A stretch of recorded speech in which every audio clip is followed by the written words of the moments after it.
What's up, heathens? How y'all doing? I am the Godless Engineer. Welcome, everyone. You're watching SkepTalk on the line. It's September 2nd, 2024, and the lines are open. You can just hit that link down below if you're calling from outside of the United States, or you can call 720-619-2288, and you can be able to ask both me and my guest host tonight, Mark, any kind of question you have, like establishing a philosophical or logical argument for God.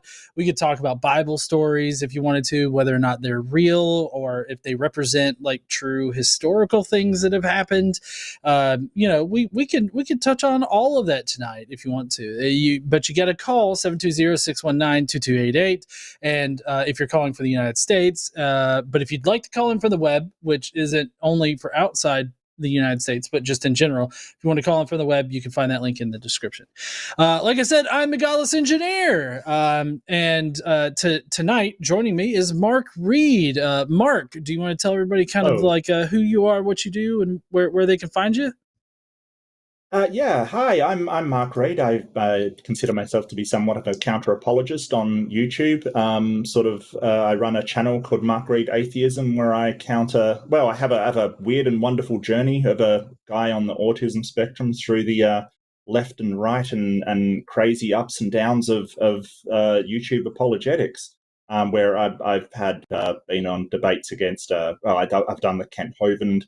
I've done other sort of debating on modern day debate and Amy Newman's channel and just a whole load of things like that. I run a few shows, mostly a fundamentalist fails show that I do on my Friday, and I want to push back that it's the second. By the way, it is very USA centric show we've got over here.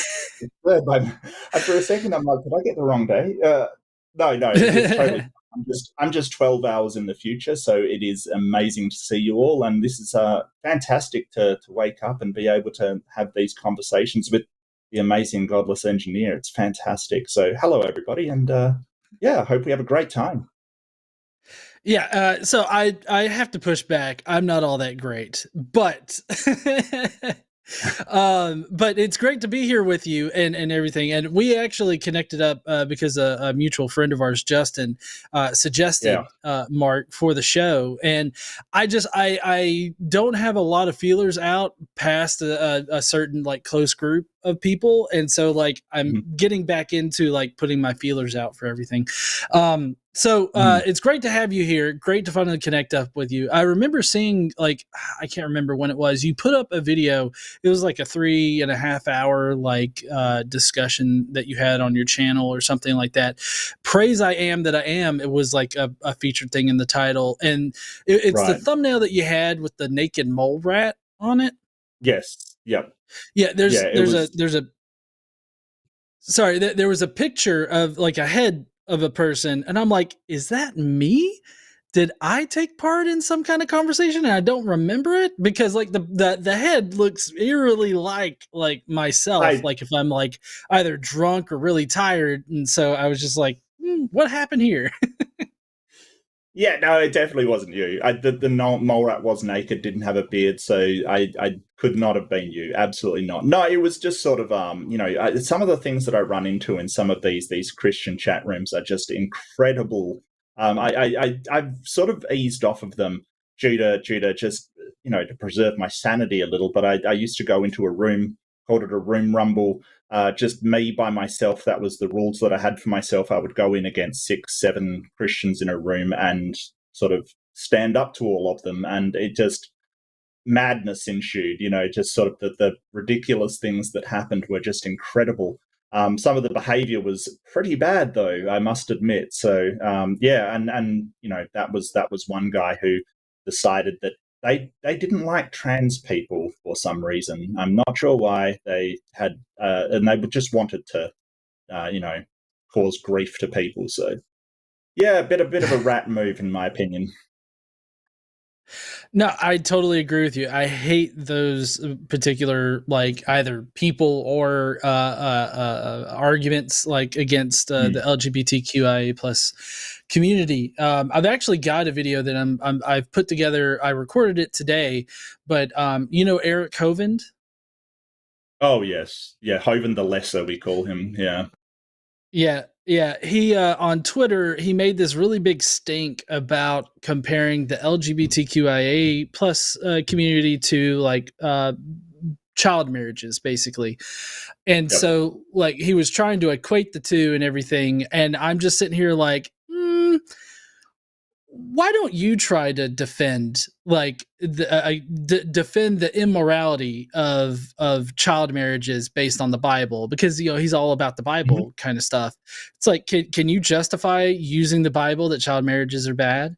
And so like Yeah. I got together with a friend of mine, Dr. Joshua Bowen, and he gave me a good reference to some scholarship about like child marriages in Israel and everything like that. And so I put together this video where I'm basically laying out like, look, Eric, you're shooting yourself in the foot here, because the only people that seem to agree with what's in the video should be conservative Christians like yourself. So, and I brought up contemporary examples too, because like conservative Christians, at least here in America, they love to push in government to keep child marriages. Like like there's totally sensible legislation that gets put up, and the conservative Republican Christians, the far right, will push back and be like, no, we want some children to be able to marry before they're 18. So like, can we add these little provisions here? So it's always conservative Christians that want to do that kind of shit. Yeah, they're not really interested in the so much the well-being or what's good for the children. They're really interested in what's good for their sort of normative Christian marriage kind of thing. So it's just the idea that a marriage can't procreate that gets them upset, and it's sort of, well, why should that be a thing? What is it about that it has to be? And they'll sort of say, oh, we have got to continue to get, and enough people are getting married that it's fine. We can marriages mean something different now than they did back in ancient Israel. Like we don't have to have this definition of things that has roots back in ancient Mesopotamia. Like I don't understand why we have to do that. Yeah. Here's a good question. Sorry, my mind is going off on tangents in my head about things to talk about with you. Because I'm pretty excited to be talking with you, honestly. But so what is considering your history and taking part in like more philosophical, logical like arguments for God and stuff? What's the worst argument that you've ever encountered for God? Oh, probably the precepts arguments. The whole idea that morality or something is based in God. It's just sort of begging the question to start with. You're assuming that God exists and created this thing to start with before, you sort of even make the argument. You're sort of saying, well, because God is responsible for morality, therefore God exists. It's just a sort of, you've already assumed that God exists and did something before you even start it. I think that the probably the very worst I've ever heard is that someone arguing that God is chaos and therefore chaos exists, therefore God is probably the worst argument I've ever heard. It was absolutely abysmal. Yeah. So okay. So let me throw this at you, because I've been doing a lot of TikTok like live stuff, and I've done a few solo ones where I've just let people come up, and last night I actually had somebody come on, and they were like, well, you being an agnostic atheist has a false has a false conclusion or a false premise or something like that, and so therefore atheism is invalid. And he basically said, and this is a totally a pre-sup argument, he said there's either God does exist or God doesn't exist. There's no third option there, which I mean, I think that there's a third option. Like there's an I don't know. Like I don't know whether or not God exists or not. And but it, like, I even whittled it down to the point where I'm like, okay, your particular version of God, whatever version that is, that doesn't exist. So I'm taking the positive approach right here. And he's like, no, you're still left with the false possibility of God not existing. And so it's basically him just proclaiming God exists, and then that's the only possible answer, is what it seems to be. Yeah. which is kind of crazy. Yeah, precepts do this a lot. They mess up. They they conflict, and they sort of muddy the water between something called ontology and epistemology. So ontology is the sort of actuality of things. So whether a God does exist or doesn't exist. At the end of the day, it's got to be one or the other. Like it either does exist or it does not exist. That's a true dichotomy. But when we're talking about whether you believe it exists or the reasons why you have to believe it exists, so that's, theism and atheism is about belief, right? It's about whether you believe a God exists. That's not a dichotomous thing. You can have an I don't know. That's epistemology. That's the reasons why you believe it. So it's kind of they're muddying the waters by saying because sort of in reality it must either exist or not exist, you have to have a belief that says it either exists or it doesn't exist, and that's not true. You can have the I don't know stance. They're putting you in this idea of, well, you have to have this stance because it either exists and not exists, and that's a mistake. That's not true. You can have no belief whatsoever. You can have a I don't care. Some people just don't care, and that's totally fine as well. It's sort of is that called a? Sorry to interrupt. Is that called the epistivist position, where you don't care about the God question at all? I think so. I'm not 100% sure, to be honest with you. I thought the epistivist was a bit different. It may be. I'm not sure. I know I'm not an epistivist, but I know that Aron, I believe Aron, who's a host here on the line, he entails the epistivist position there. Yeah, I think it's related to sort of how much belief and knowledge, so how much you can know. I've met people that just they sort of have a sort of what is an igtheist? They just don't care at all. Oh, and maybe that's igtheist. Fine. Yeah. Yeah, igtheist is what I was thinking, not epistivist. Sorry, igtheist is what I was thinking about. Yeah, totally. Yeah. All right. Well, we do have our first theist caller, Adam from England.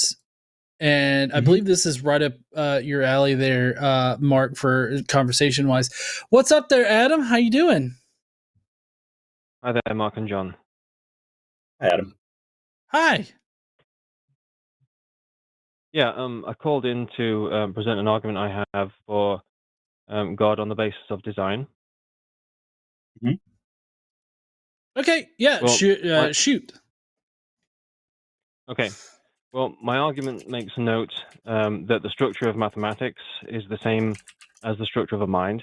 So bounded values from infinite sets, and minds select information in the same way. To see that the universe is designed, you need a model where design is the relationship between mind and information. It also has to establish what kind of information physical mechanisms can output, in contrast to the kind of information that minds can output. So if the laws of the universe consist of specified information, then the kind that's the kind that can only be generated from an infinite set. Then this implies that the function responsible is one that doesn't have constraint, which is what free will is. So this in turn would imply that the universe is the output of a mind, because it's the only, it implies a function that isn't constrained by anything. As such, design is a function by which minds generate information. Oh, so are you saying that the universe... Oh, sorry, you go ahead, Mark. Oh, well, just with free will, that would only sort of apply to somebody who's not a determinist, right? So if we're determinists, we'd disagree that you have free will at all. I'm not a determinist per se, but I don't know if we have free will or whether we don't. Okay. Well, do you recognize that that our minds can generate an infinite set? What do you mean by that? I don't think we can generate an infinite set. I think we can understand the concept of infinity, but I don't think I can count to infinite. Can you count to infinity?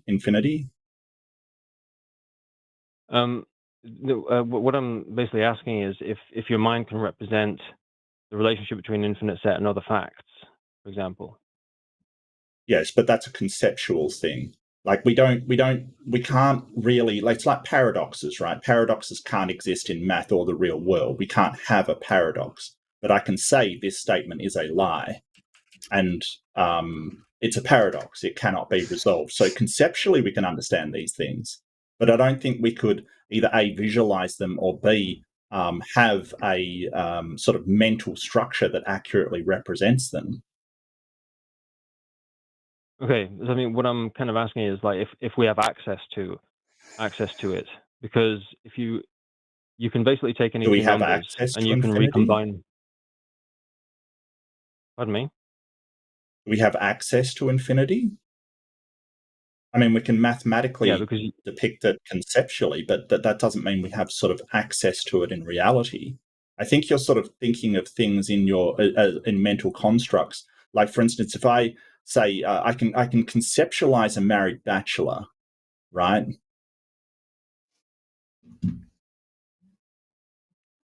Well, that's just a contradiction. Oh yeah, it's a paradox, but I can still conceptualize it, or else we wouldn't be talking about it. Right, but I mean, you can conceptualize a sentence, but it doesn't mean anything. But infinity does have a meaning. What meaning? Well, yes, but I'm sorry. Go ahead. Yep.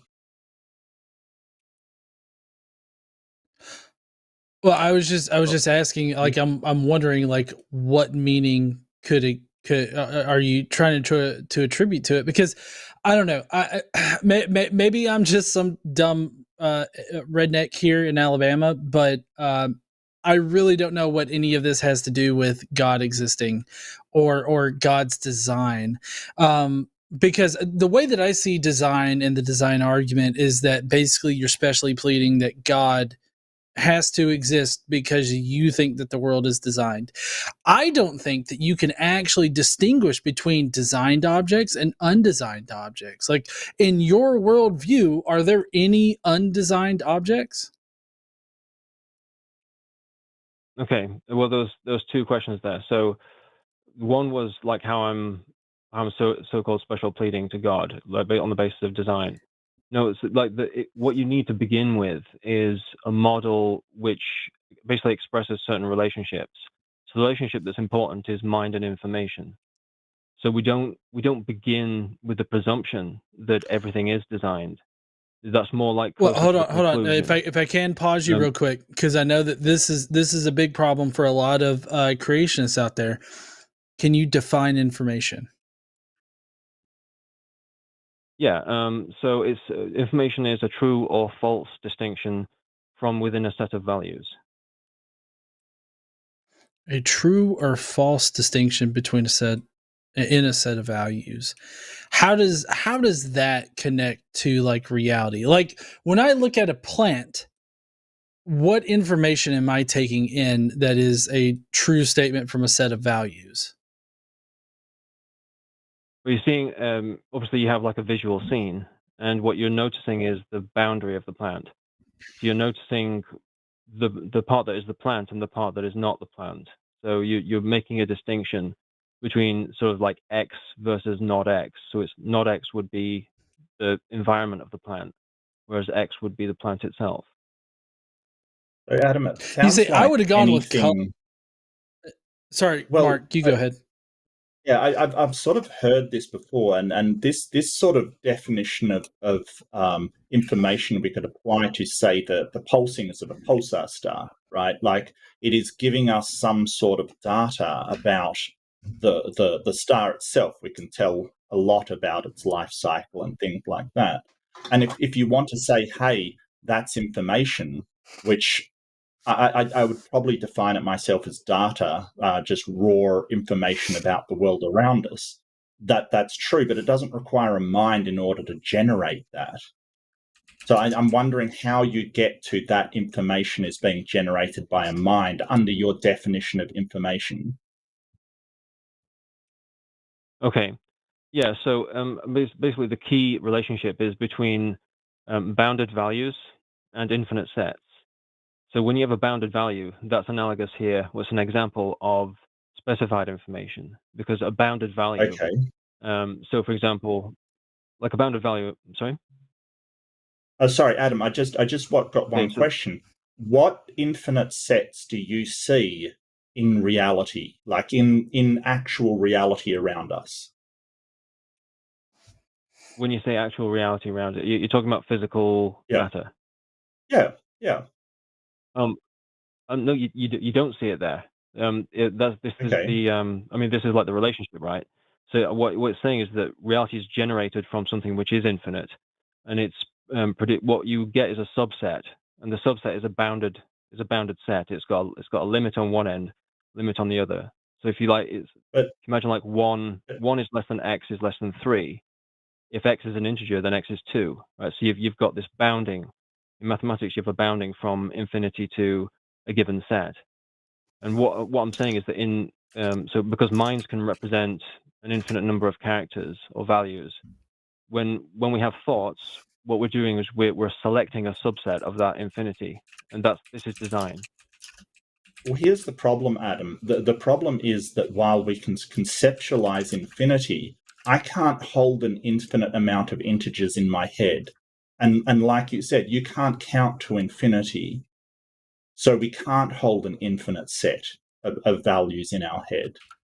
We can conceptualize the idea of things that can't exist in reality, like a married bachelor. We can conceptualize that, but we don't see it in reality. Just like we can conceptualize infinity, but we can't count to infinity in our head, and we don't see it in reality. So whether or not we can conceptualize a God, I'm not arguing that. What I want to know is whether that God actually exists in reality. And the idea that we can sort of conceptualize infinity and then we can represent that in mathematics, which is really a language, it doesn't actually get to whether God exists in reality for me. You've got to have more than that. Okay. I mean, I agree that we lack the cognitive workspace to just represent an infinite number of characters or numbers in our heads.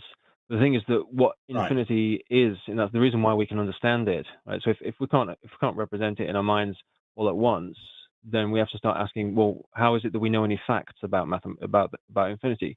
The reason is because infinity is a product of, well, our understanding of infinity is a product of the relations that distribute over mathematical sets. So the point is that you can take any two numbers and you can produce any other number from them using the mathematical relations. So you can take any two numbers and multiply them to get any number of any size. So that's the form that infinity is taking. And it's similar with semantics as well. I mean, when we look at human language, if you just imagine like a Japanese character, there's no particular reason why that character should mean whatever it does mean in the Japanese language. And same goes for our alphabet. We can just imagine a number, like an infinite number of different characters, and we can just assign an infinite number of meanings to them. So what I'm kind of saying is that the mind has this ability to represent. Well, I was just going to say, yeah, all of those are very subjective and human-defined things. I feel like your argument must entail God being detectable in the natural world. How is God detectable in the natural world?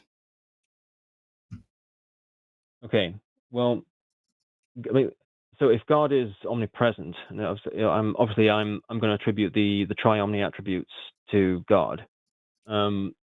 It's kind of like saying how, if you imagine how is like asking, like how the rules of a mathematical set detectable within the elements of the set. The truth is you can't see the rules. The rules are invisible, but they're omnipresent. They're always there. So what I'm saying is that everything that we see is some kind of image of God. And again, I'm going to bring it back to the kind of design relationship that I said earlier, is that what you have in a mind is an infinite potential. And through that infinite potential, it applies a function. and the function bounds the output. So the output has like a bounded existence, and this is what we see when we look around us. We see objects with boundaries that are distinguishable from their environment. What I'm saying is that they're all a product of God's thoughts, God's rules. How do you know okay. that? So yeah. Well, one, how do you know that? But two, it seems like my earlier question of how can you distinguish between designed objects and undesigned objects? You're just saying everything's designed by God. Right. So I think, right, as to the second question, how do I distinguish between undesigned objects? Well, when it comes to things that are independent of human beings, so objects that are there independent of us, of course, I think that everything's designed, because it's all there's a level of determinism that is applicable once you have things like laws of physics. Once you've got laws of physics, you've got the input energy. Everything is a product of input and output functions that God has designed, on my view. But when it comes to the human side, obviously I believe that we have free will. I believe that we are images of God, and obviously accidents happen. Right? There's such a thing as irrationality. We make mistakes. If a person makes a mistake or has an accident, what that means is that person had a plan or a design, and they just took a wrong step or something. That's not designed. So on our side of things, on our side of the interaction, things might not be designed.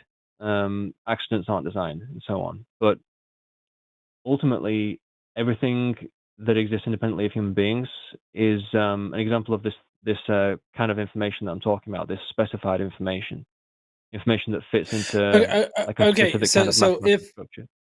If there are undesigned things that things that God can't control, does that mean that God is not all powerful, which violates one of your omni properties?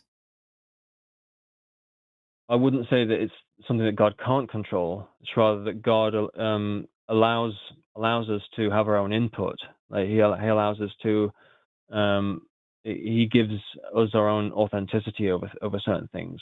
I mean, if we're just robots, there'd be no point. If our reality is designed by God, then wouldn't God apply his design across reality? Like, it seems to be, Mark, maybe I'm wrong here. Maybe you can help me with this, but it seems like that seems to be an internal contradiction for his theology here.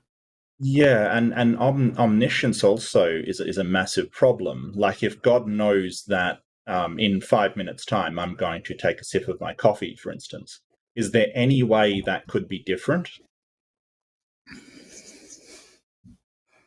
Is there any way that could be different? I mean, you could.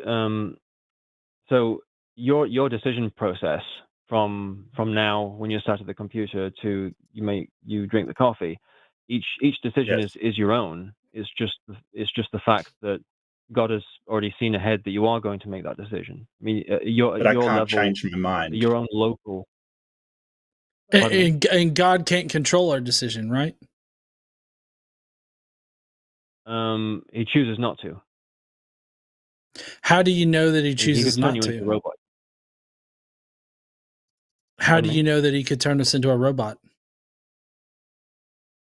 Well, I mean, he could just whatever function it is in your mind. Obviously, I believe that it's in your soul. That is freely generative. The part that doesn't have any constraint, your free will, in other words.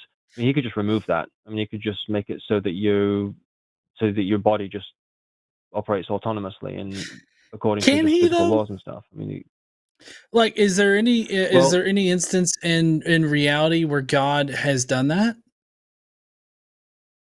Of course no. But then how do we know that he can?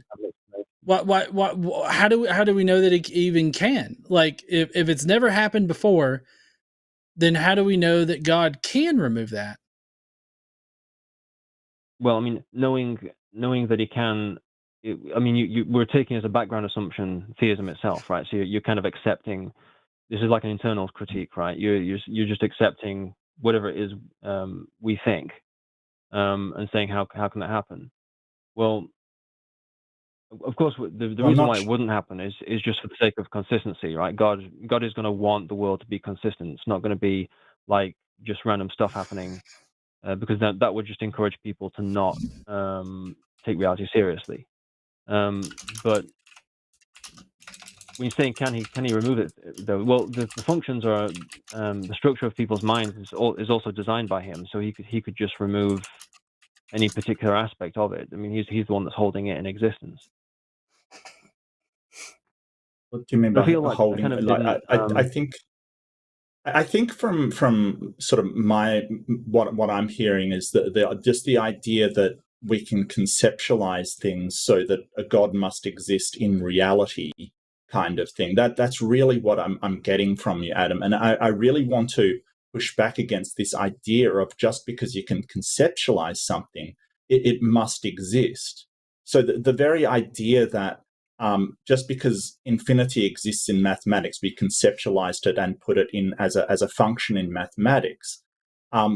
What I want to know is whether God exists in reality, because I believe, probably quite rightly, that I can have all these concepts in my mind. I can make things up in my mind that don't enter reality. Like, for instance, I can hold a concept of a magical stone called a Blarney stone that does magic in my mind, but that doesn't actually exist in reality.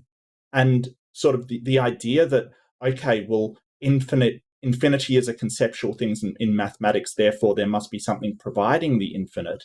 You haven't given an accounting for any other possibility, like a infinitely magical Blarney stone, for instance. You're sort of starting with a God must exist and then working backwards to accommodate it, using sort of maths and these conceptual things. But it really does sound like you're just trying to define a God into existence as being the author of things that are conceptually unlimited. Okay.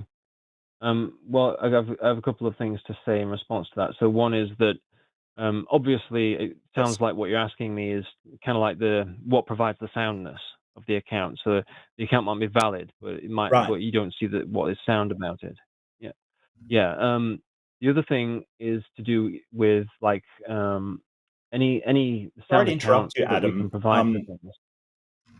So sorry to interrupt you. I just want to make a distinction for the audience, and maybe, if John doesn't know, the validity is whether it's logical, like logically valid, like it logically follows. And I don't have a problem with that. Just like the Blarney stone, there's nothing against logic in that. Soundness is whether it is, actually true.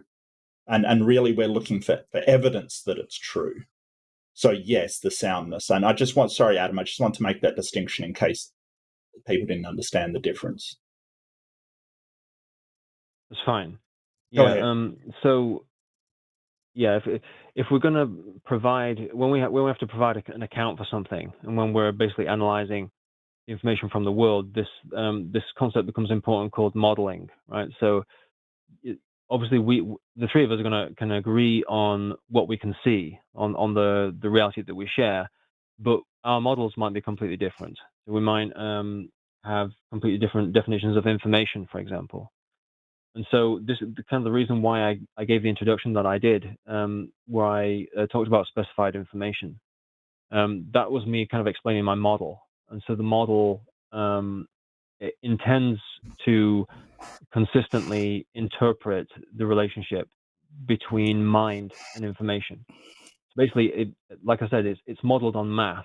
So a mind is a thing that can have an infinite set, or shall I say, represent at certain times, or represent an infinite set. The information are bounded values, and the function. So in mathematics, you have functions that go from one set to another. The function would be design. And so that kind of the intent is to create a consistent account of what design would be. And so that's kind of like that has to be the overarching framework for any evidence that we see in the world that we then interpret. And so what provides the soundness would be observing that there are objective laws in the universe that are responsible for interactions, forces that reconfigure the matter and energy.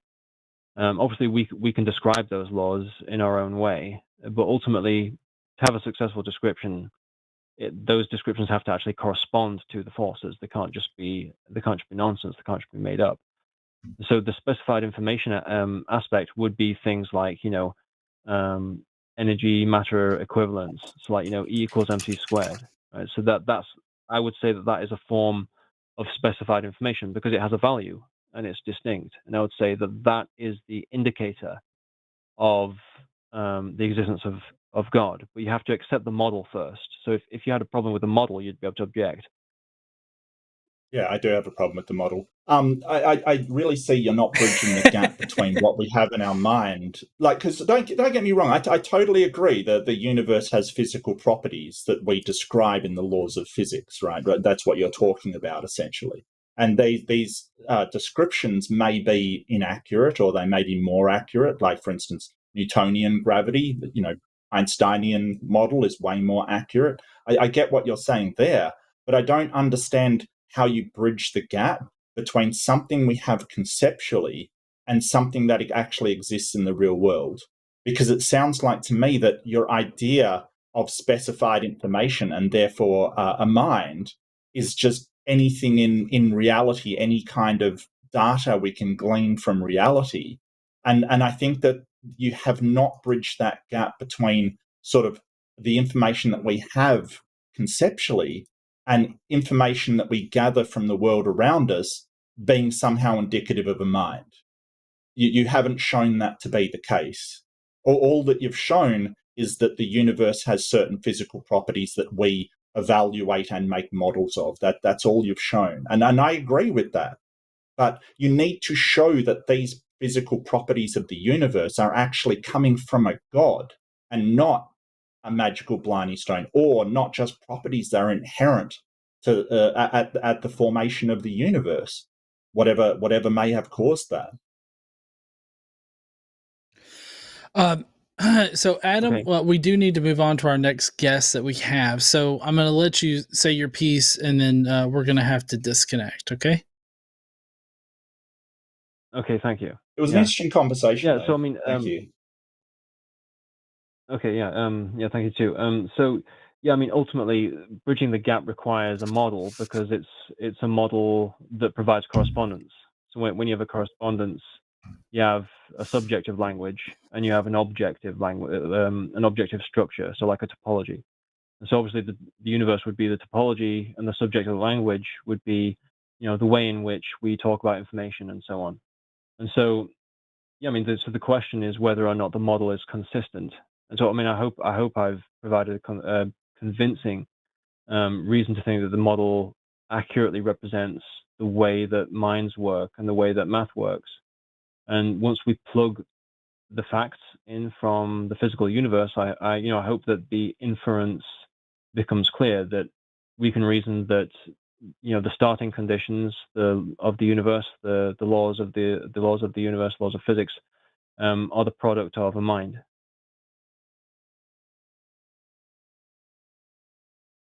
Yeah, I mean, I'm not going to agree with that. And honestly, it sounds like a whole bunch of Jordan Peterson bullshit to me, but that's why I have Mark here. But thank you so much, Adam, for your call and your argument here. And we're probably going to have a little bit more exposition, but we appreciate your call and can't wait to have you again. Thanks, Adam.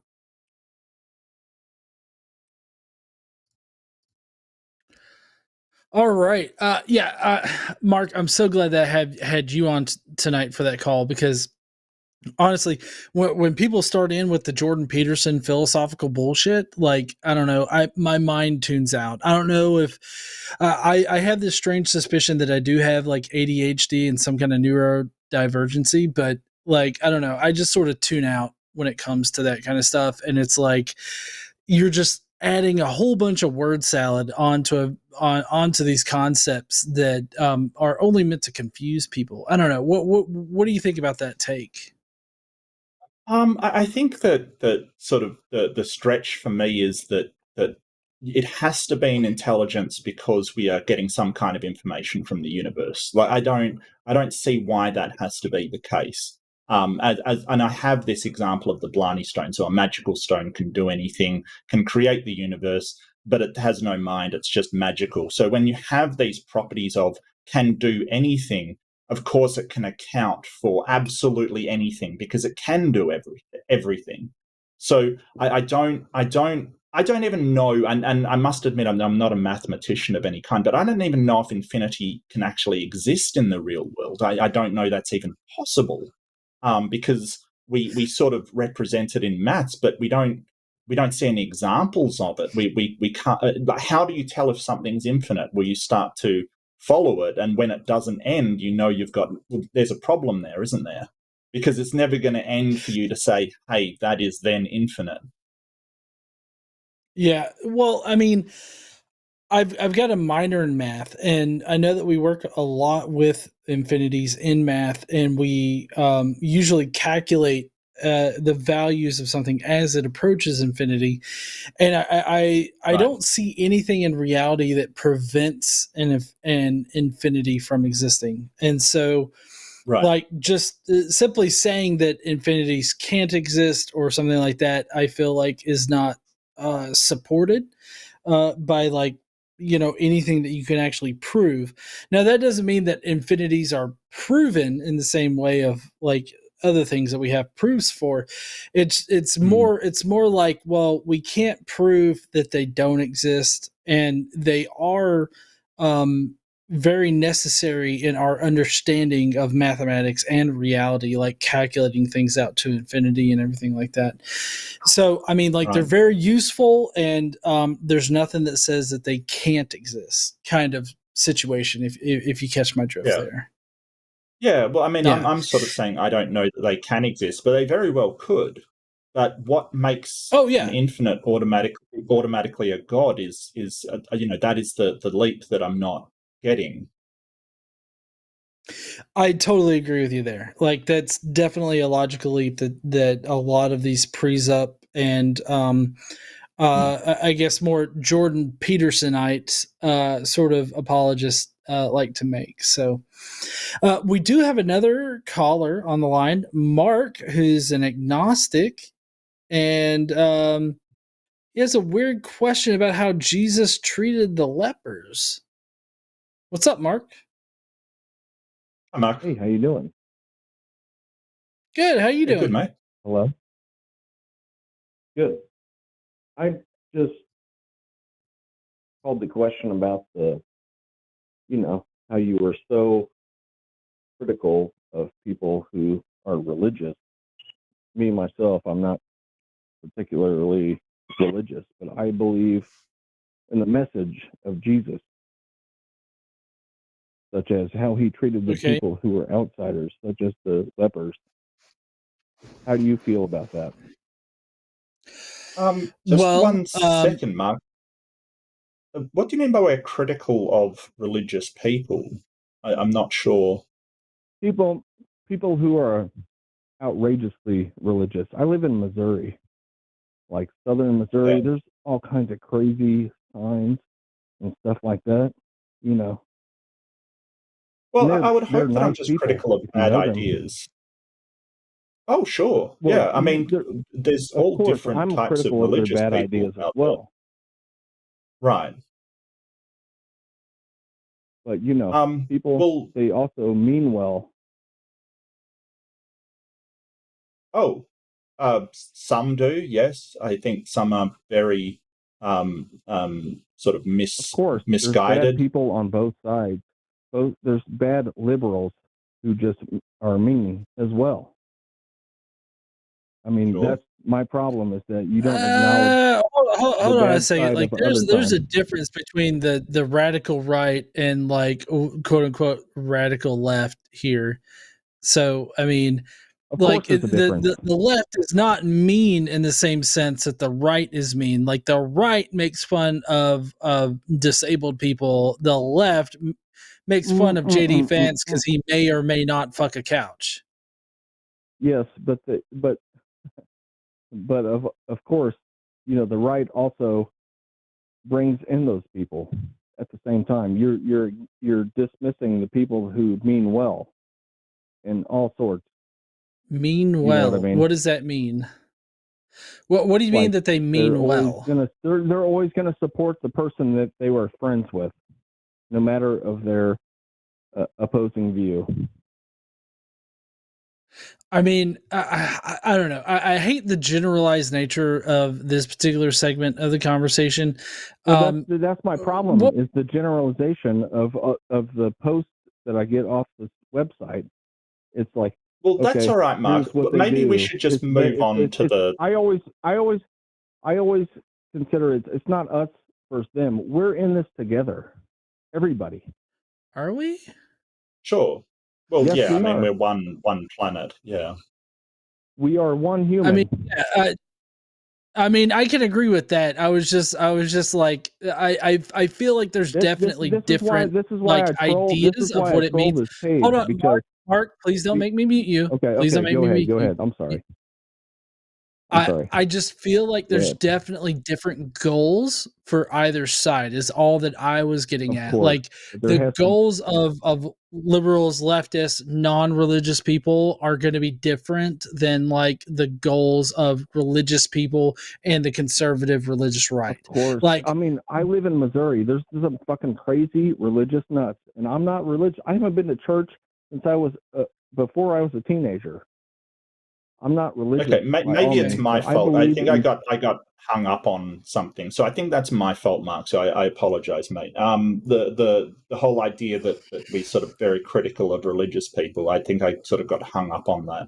So I do apologize, mate. This is probably my fault. But I want to get to the whole idea that you're sort of you're a follower, or you said you like Jesus, I just basically, believe in the good message that Jesus provides, especially the one with the lepers. That one stands out to me. Right? Is that not a good message for everybody? Well, I've got a question for you, Mark. It might make you think a little bit. So, Jesus cured a leper. He didn't cure a leper. He accepted them and he approached them when they were outcasts of society. Right. Well, what I want to know is why he didn't cure the leprosy of everybody, because we've essentially eliminated leprosy. I'm not, like I said, I'm not religious. I don't think in a mythical God and all that. I believe that message has been passed down year after year after year, and it's a good thing to embrace. Well, I think that some of the messages. Sorry, go ahead, John. Oh, I was just going to say, I mean, I feel like the sentiment that's being given in this particular story about Jesus is a sentiment that exists beyond Christianity. And so like this sentiment of empathy, you're right. The sentiment of all of that. Common people. Hold on. Mark. Go ahead. I'm sorry. Go ahead. Okay. I mean, I would consider myself a mythicist, so I don't think that any of this actually happened. Like even if you consider Jesus to be a historical person, I don't think that this story actually happened. I get the good intent behind it, but at the same time, listen, I don't necessarily Mark believe that it actually happened. Can you let John finish, please? Mark. Okay. Go ahead, John. Just let John finish. Where you don't believe, you'll get a chance. Okay, right. I don't believe that this actually happened. Now the message, I guess I can get behind of accepting people that are outside like your normal in group, and not othering people. But if you really take religion, and its history into consideration, religion has a vast history of othering people, and even in Christianity, you have an othering of people. The Westboro Baptist Church hangs out in my town. Do not tell me. I know this. Good for you. Well, to my mind, Mark, so what I'm thinking right now, like when you're sort of saying, like, don't get me wrong. There's things in the Bible like the Golden Rule and stuff, which is, you know, other religions have had it. It's been well established. I understand all of that. Yeah, Mark, middle of talking, mate. Middle of talking, like, seriously. But like when you say Jesus sort of hung out with the lepers, I get the sentimentality behind it, but that can be interpreted in a number of ways. Sort of, hey, you shouldn't isolate the sick. Now, can you imagine situations like maybe a Ebola breakout where that's a bad message to sort of say, hey, hang out with the sick people and comfort them? Like, that is not a good idea under some circumstances. That's not what I'm saying at all. That's not what I'm saying at all. Okay. I mean, that's you're talking about disease. It's the mentality. I understand that. I totally understand that. But that means that you have an interpretation that says that, right? So the problem comes that different people have different interpretations of what that actually means and how they should implement it. And not all of them lend it particularly well. I know, man. Hey, okay. I've been to Pentecost. You ever been to a Pentecostal church? You ever been to a Holy Rollers church? No, bro. No. Yes.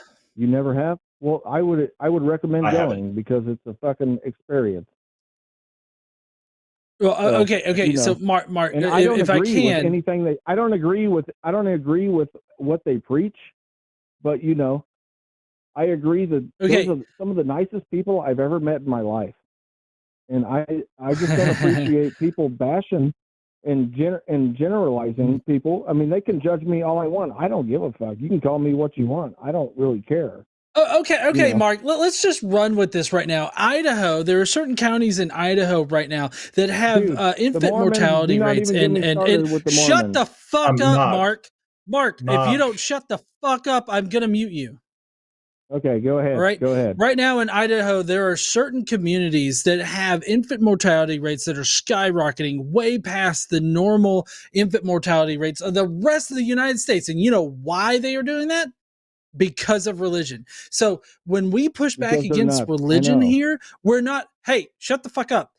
When we are pushing against religion here on this channel or other channels around here, we are not pushing against like the lighthearted, generalized Christians that are like happy-go-lucky and are progressive and all that kind of stuff. We're pushing against this whole idea that God is the thing that should dictate our behavior and reality.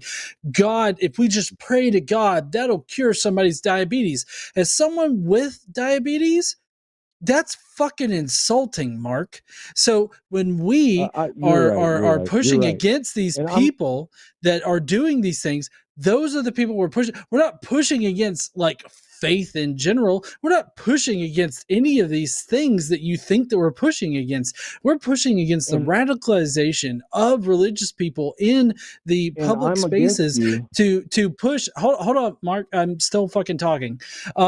We're pushing against these radicalized people that are pushing these very anti-scientific, anti-reality positions that are effectively hurting people in reality, like the people in Idaho, like the people across the United States, as well as other places where they are being taken advantage of.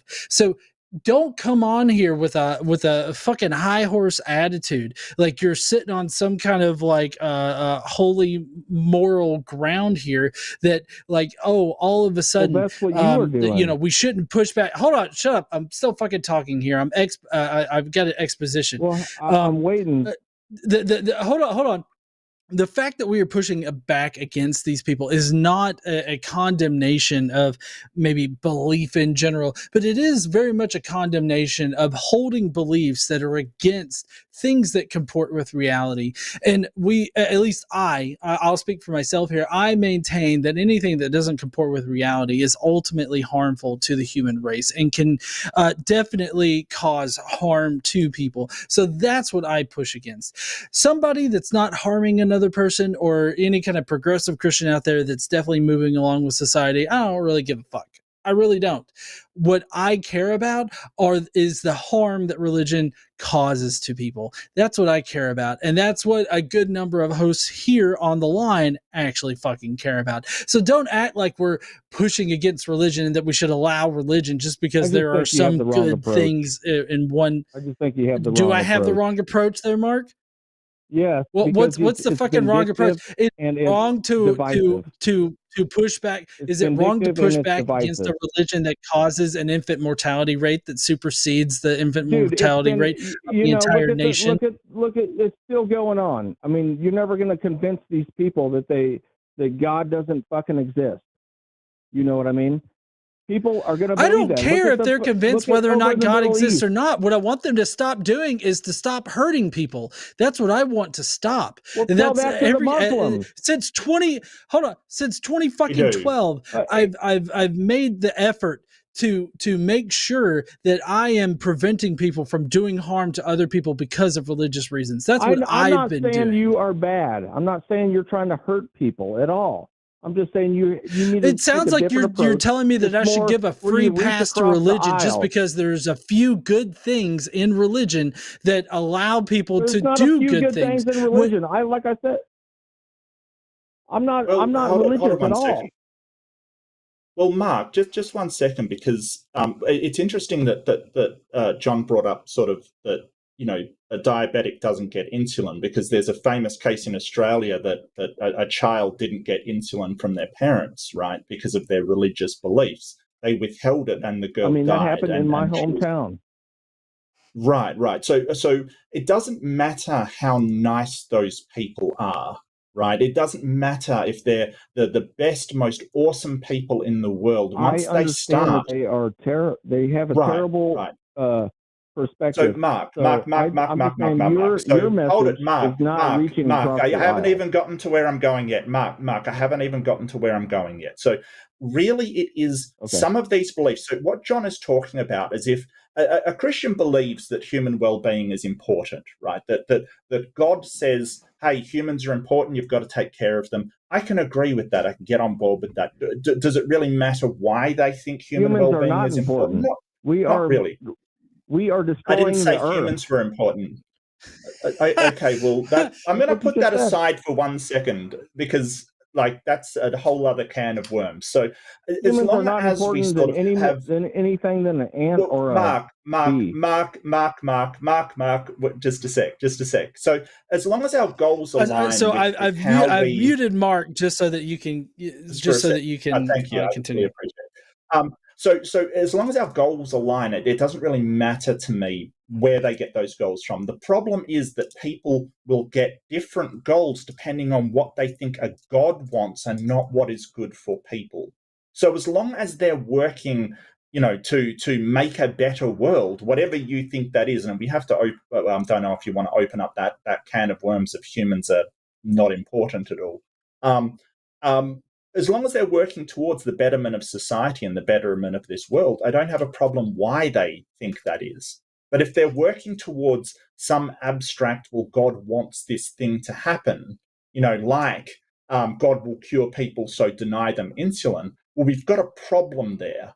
And the problem is that if you use certain belief structures to dictate what you're going to do, they may not lead to what I would consider the best outcomes.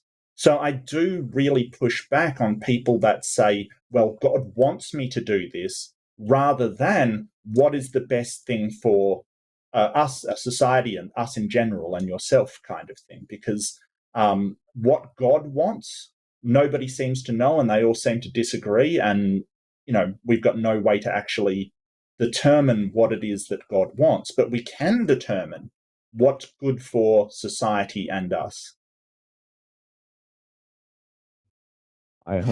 Okay, Mark, you're unmuted now. Okay. I can't argue with anything you said. What was your name, Mark? Okay. Well? Yes. Yeah, Mark. Yeah, I don't disagree with anything you say.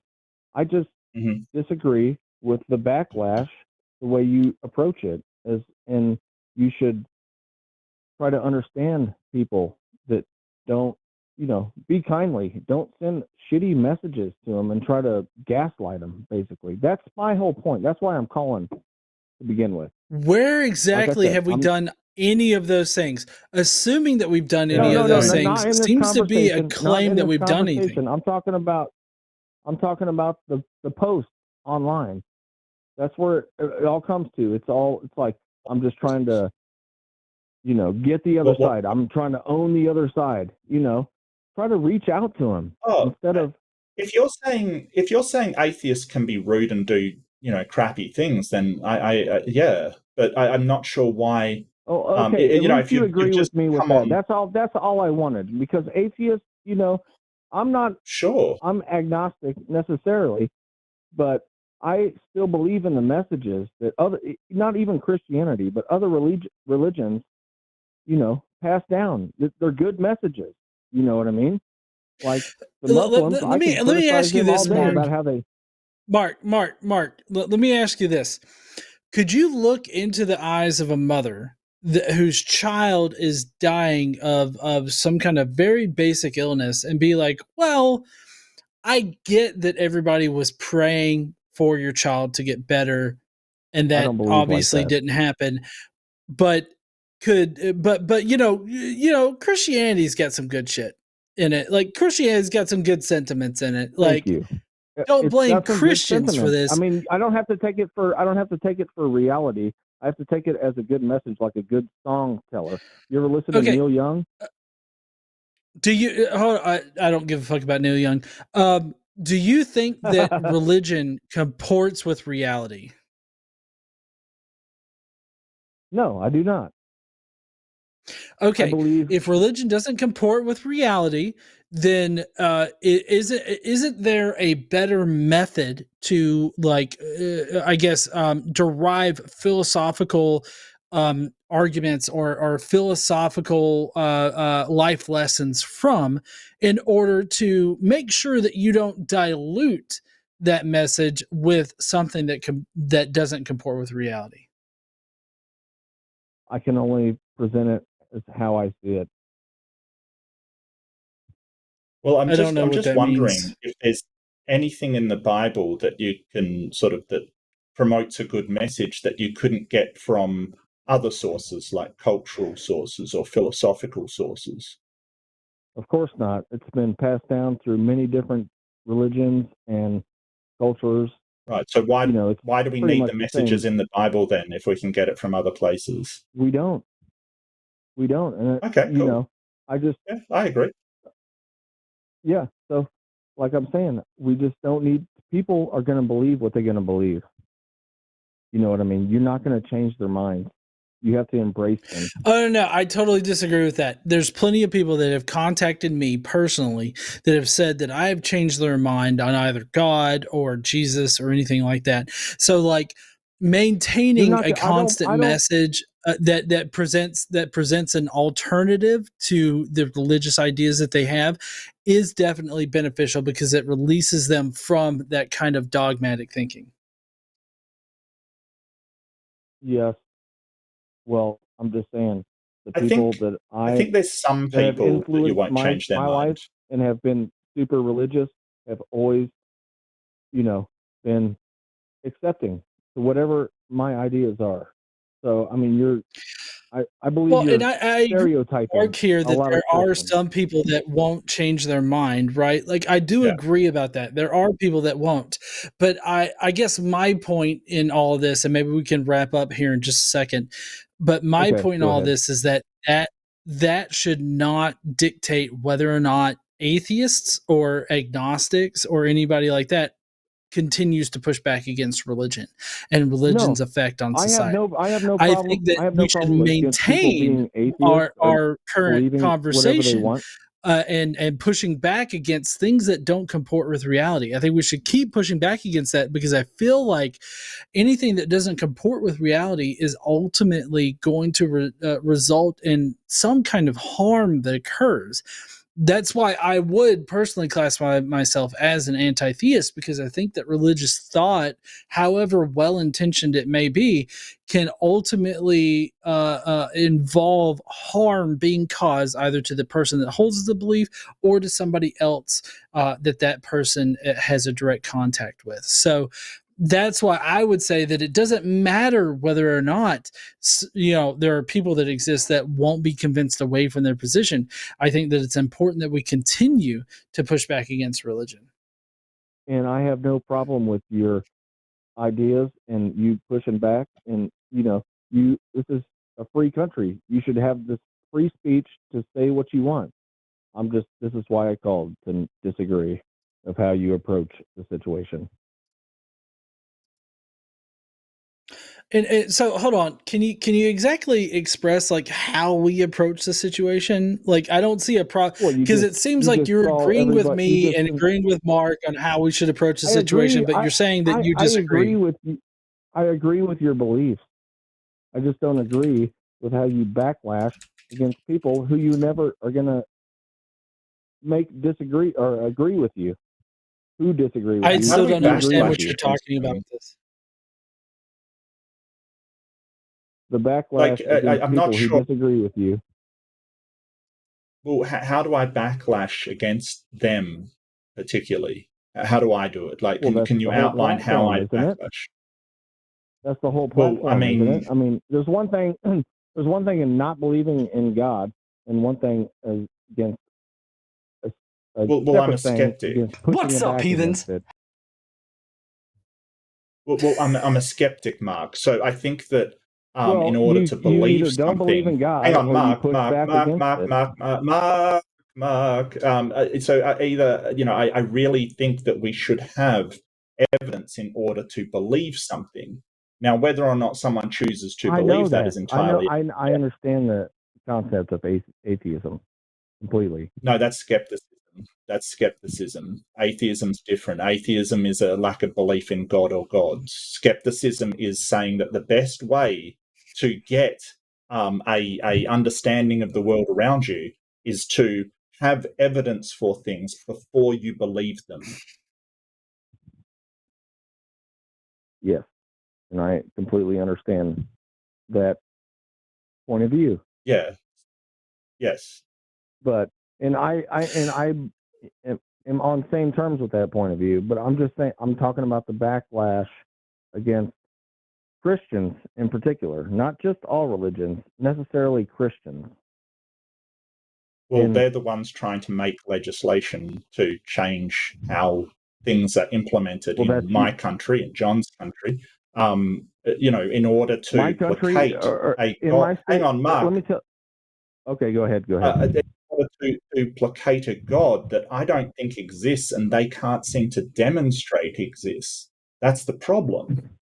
And most Christians are fine, but they also sort of provide a cover for these more, should I say, nefarious breed of Christian who are trying to implement their personal beliefs over other people who do not believe the same thing.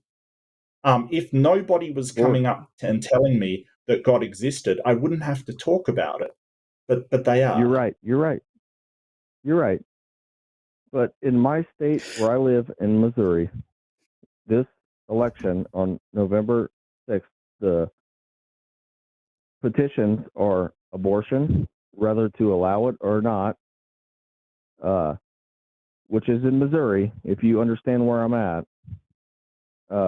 Minimum wage to $15 an hour, and allowing gambling, sports gambling. What do you think this state is going to do? Who is completely voting for Donald Trump? Honestly, that doesn't mean anything to me, because Donald Trump has flip-flopped on several of these different topics here, with abortion. I'm not for Donald Trump, but I'm just saying my state is going to vote for him in their electoral college. So, but we also have abortion. Abortion. I'm getting whiplash here. I don't know how this actually applies to the problem of atheists pushing back against religious people? Well, these are the people I live with. That's what I'm saying. And this is the Are you trying to say these that we people are going to have to vote on? Are you saying we should be nicer to sort of get them away from the more sort of fundamentalist Christian kind of thing? We should be nicer to them to sort of try to get them into a more acceptable without society Christianity? Them, like without demoralizing them. Okay. Because that's the only way. You got to reach across the aisle. That's all I'm saying, guys. Is you gotta be more lenient towards the other side. Obviously, they're not going to fucking care about what you guys got to say. Hold on. Okay, Mark, I just have to stop you real quick. You're wanting me to reach across the aisle. Hold on. To reach across the aisle with people. Hold on. Shut the fuck up for 1 minute. Okay? Give me a minute. All right? You're wanting me to reach across the aisle to people that want to deny the right to bodily autonomy to women? You want me to reach across to the aisle and compromise with people that don't... Shut the fuck... I'm muting you.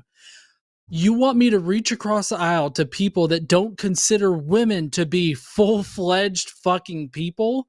You want me to reach across the aisle and compromise with people that want to deny the basic rights of women in the United States? Like, that's what you want me to do. You want me to reach across the aisle and compromise with people that basically want to destroy the American economy, because that's exactly what they want to do. All of the policies laid out in either Agenda 47 or Project 2025 want to destroy the economy of the United States, all for the benefit of the ultra-rich 1% in the nation. That's what they want to do. Okay? That's what they want to do. That's what they want to accomplish. I'm not going to reach across the aisle, and I'm not going to compromise with people that are sitting there wanting to rip basic rights away from women, that are wanting to subjugate the lower and middle class to fully and completely supporting the American economy, thereby destroying the American economy by not holding the ultra rich accountable. I will not do that, because that's what they want. I'm not going to compromise on that. And I feel like reasonable people don't want to destroy the American economy. We've been on this call for about 30 minutes. I'm going to give you a chance to say your final piece, and then we're going to move on. Okay. I appreciate your guys' feedback, and I hope I at least gave my point of view. Thank you, guys. Oh, thanks, Mark. Thank you, Mark.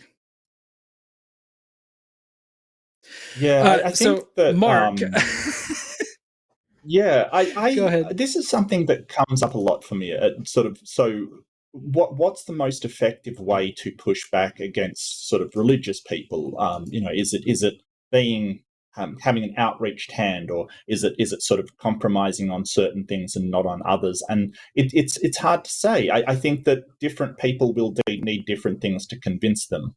But one thing that we're not doing is attacking them. We're only attacking their beliefs. So I think that any idea should be up for criticism and critique, no matter what that idea is. And I think that it's perfectly justified to run a channel, because religion is very, very ubiquitous across our society. If I had a sort of channel criticizing something, the way that cars are designed, for instance, nobody would kick up a fuss. It's just religion. But I think I understand what Mark's trying to say. I think he's sort of saying, hey, don't be rude to theists because we kind of need them. I sort of take that approach. I try not to be too menacing, but I must admit it may not be the best idea. Sometimes people do need someone saying, hey, you've got to just justify your belief, or you absolutely cannot go and implement this law, because it is based upon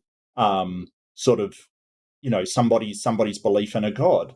So And there's some things I don't care about. If you want to have a day of prayer during the year and you do that, I don't care. Go for it. But there's a line in the sand that we're not going to budge on. And one of the things is women's bodily autonomy. One of those things is, medical assistance for children. One of the, there's these things that we're not going to budge on. It's too important. So I get what Mark's saying. He obviously doesn't like a hostile approach, but sometimes a hostile approach is needed. I'm really sorry, Mark. That's just the facts. There's sometimes some people need somebody demanding proof in order to snap them out of it. I totally agree. And I feel like maybe Mark's criticism would be better served about 20 years in the past, because I feel like that's the way that most people interacted, like in the political space 20 years ago. 20 years ago, we had reasonable Republicans, and the religious right was very much in the fringe, and they weren't popular, and all of the efforts of the religious right were still kind of in the background, like 20 to 30 years ago. So like back then, compromise was actually a reasonable position. Right now, with the topics that are being discussed and like the legislation that's being proposed, compromise on these things is not reasonable, like whatsoever. There's no compromise on bodily autonomy. There's no compromise on the rights for women. There's no compromise on the rights for LGBTQIA plus individuals. Like there's just no compromise on those things. And if a religious person wants to sit there and be like, oh, well, this person over here shouldn't be able to get married just because their genitals match, I'm not going to be nice to that person. Like if they're going to say something that bigoted, then they deserve a harsh response that's going to correct them immediately. And I don't think that playing nice is going to get us anywhere. I think that playing nice, would only exacerbate the situation. That's just how I feel about it. Well, it's how do you have a conversation about it? If someone believes that something, if you have someone that believes that what they're doing is right for society or right for people or something, you can have a conversation about that at least. What is right for society? What makes a healthy society? All of those kind of conversations. If someone thinks it's right for God, how do you even begin that conversation? If that's what is right for God, you can't even start to have a conversation about it. At that point, you're arguing with their imaginary friend. Yeah, exactly. All right. Let's see. Next, we have Saul, who's calling in to talk about overcoming some fundamentalist Christianity. What's up there, Saul? Hi, John. Can you hear me? Hello? Yeah, we can hear you. Can you? Okay, that's good. I'm just worried because the internet is not very good where I live.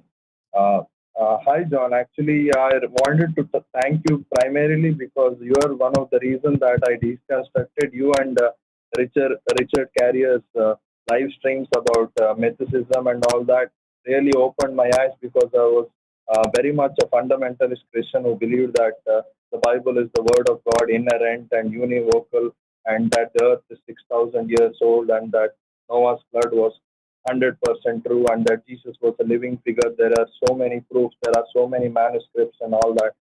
I used to think that the Bible, there are no mistakes and all that, but after watching your live streams, especially with Richard Carrier and even your own funnier live streams that you do every week, I've been feeling much better.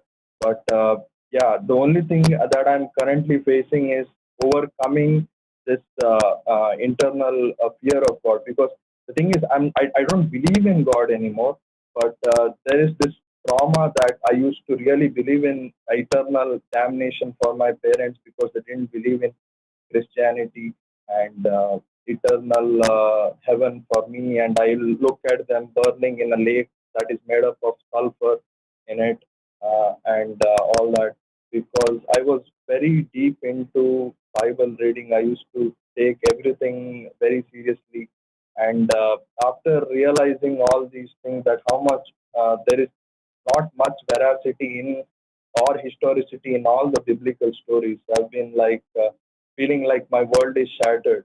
And yeah, I wanted to ask you how to deal with that, because I used to be extremely bigoted. I bigoted as in I used to hate people from other religions, or people who were atheists, or people who were pro-choice, or people who were LGBT, Q, and all that. I used to be extremely evil in that sense, because I used to think everyone else were, like very bad, like us against the world, me against the world, or us against the world kind of thing. So I would really like some advice from you on that. Yeah. Well, so for me personally, as far as overcoming these very fundamental Christian sort of values and everything like that, it's really just a matter of time and reinforcing to yourself that, like, oh, there's nothing wrong with this. This is perfectly okay. And I'm so glad to hear that, my content and especially my content with Richard Carrier has affected you in such a positive way. I'm really excited about that. I love affecting people in such positive ways.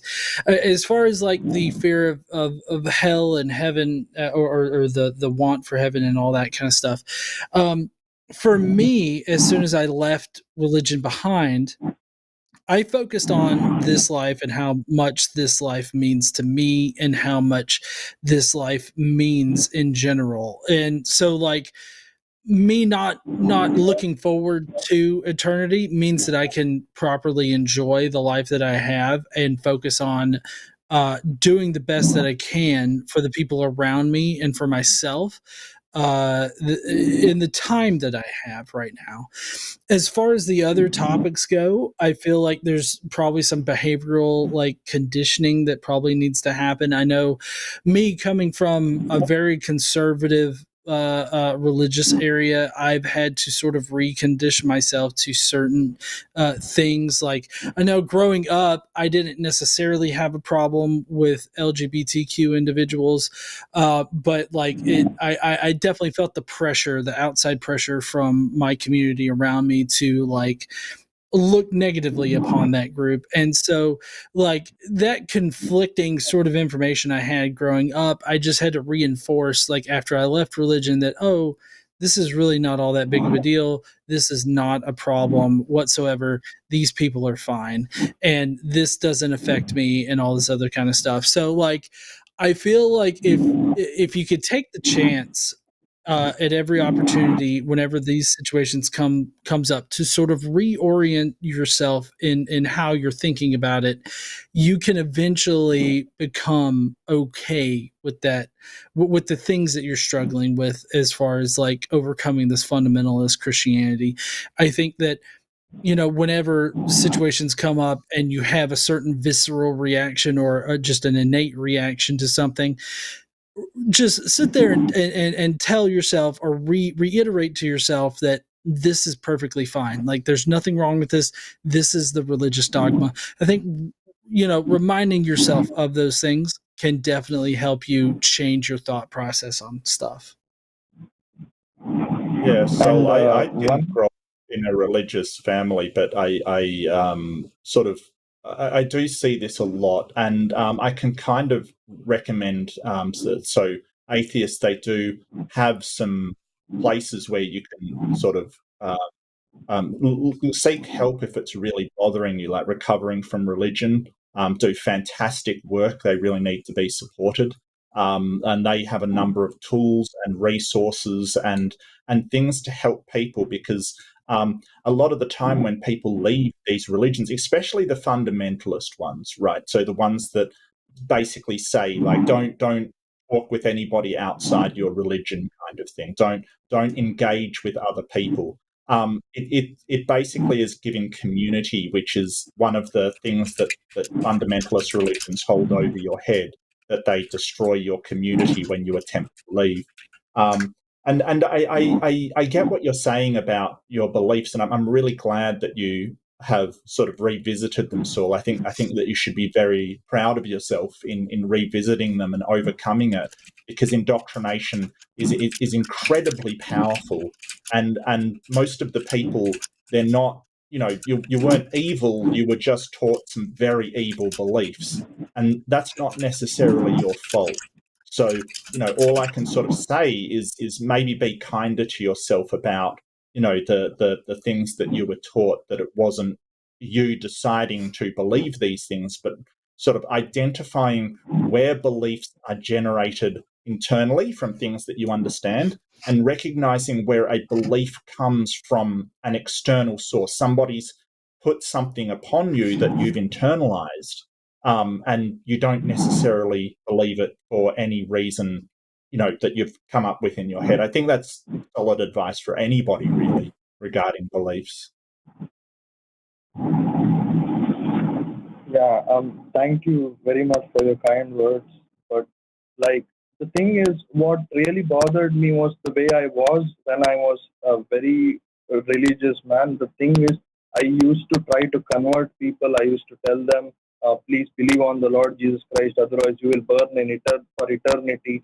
I used to tell them that if you continue in sin, you will burn in eternity, that sin will rot you, that God will give you pestilence. And each time somebody who used to cross-question me, or who used to say that they're not, and I used to curse them that I hope this man burns in eternity. I hope is in the Bible, there is actually a verse that says, I pray that the wicked, they lose their, the wicked man loses his wife and his children, that kind of thing, or his wife becomes a widow, or his children become fatherless, something like that. And all these things I used to memorize, and I used to tell them that these things will happen. And it makes me feel very bad. I lost all of my, secular friends and closer friends, and people of other faiths when I was younger. And to this day, whenever I come on the line on this channel and I listen to other theists that call, they are still adamant that their religion is true, that their faith is true, even if there is absolutely no evidence that there is a God, when there is absolutely no evidence that there is even a historical Jesus Christ on this earth, that even a man that lived, forget God, forget the hypostatic union, forget the veracity of the scriptures, forget Paul's vision on the way to Damascus, and forget fragments of the crucifix, or we found nails and all that nonsense that they make up with the so-called historians. Forget Bart Ehrman and is saying that Jesus 100% existed, which is nonsense. He just says that because Paul's letters are there. There is no other evidence. So just because some guy 2000 years ago said that I saw a guy in my vision, so that means that it is true. Even though Saul or Paul, whatever you want to call him after the vision, he is apparently the flag bearer of modern Christianity, that First Corinthians chapter 15 verse 1, all this nonsense that I was taught. And when I realized that all these things were wrong, that Noah's flood was wrong, that Abraham never existed, Moses never existed, and the Genesis, Adam and Eve never existed, all the serpent speaking, the donkey speaking in book of Numbers, I think, I forgot, donkey and Balaam, the donkey was able to speak and tell Balaam about the angel that is going to attack him, all these nonsense. I used to actually believe in all these things. I used to make up in my mind scenarios where this could have happened through divine intervention, or through God's messengers or angels or whatever. And right now, I'm sorry, Saul. It's like a 360 turn. I'm sorry if I'm rambling. I'm sorry if I'm rambling. No. It's okay. I'm sorry to interrupt. It just sounds like you have a lot of really sort of very, very deep emotions over all of this stuff, and I really feel for you. And I think that I sort of want to get to a question of why did you try and sort of tell people? You mentioned telling them about hell and sort of trying to convert them and stuff, and I kind of know the answer, but why were you doing that? Okay, the reason I was doing that was because Jesus Christ in the Bible said you had to be fishers. Are you like when he met his disciples before he converted them? He told them, "You are fishers right now. I'll make you fishers of men." So even in Matthew, last chapter of Matthew, he tells the Great Commission that baptize them in the name of the Father, Son, and Holy Spirit.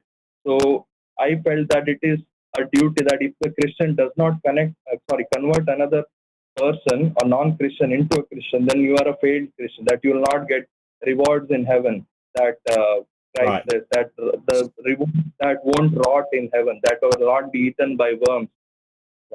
Yeah, so it sounds like you never actually decided this was a thing. It was just something that you're expected to do, something that you were taught and you thought was completely normal.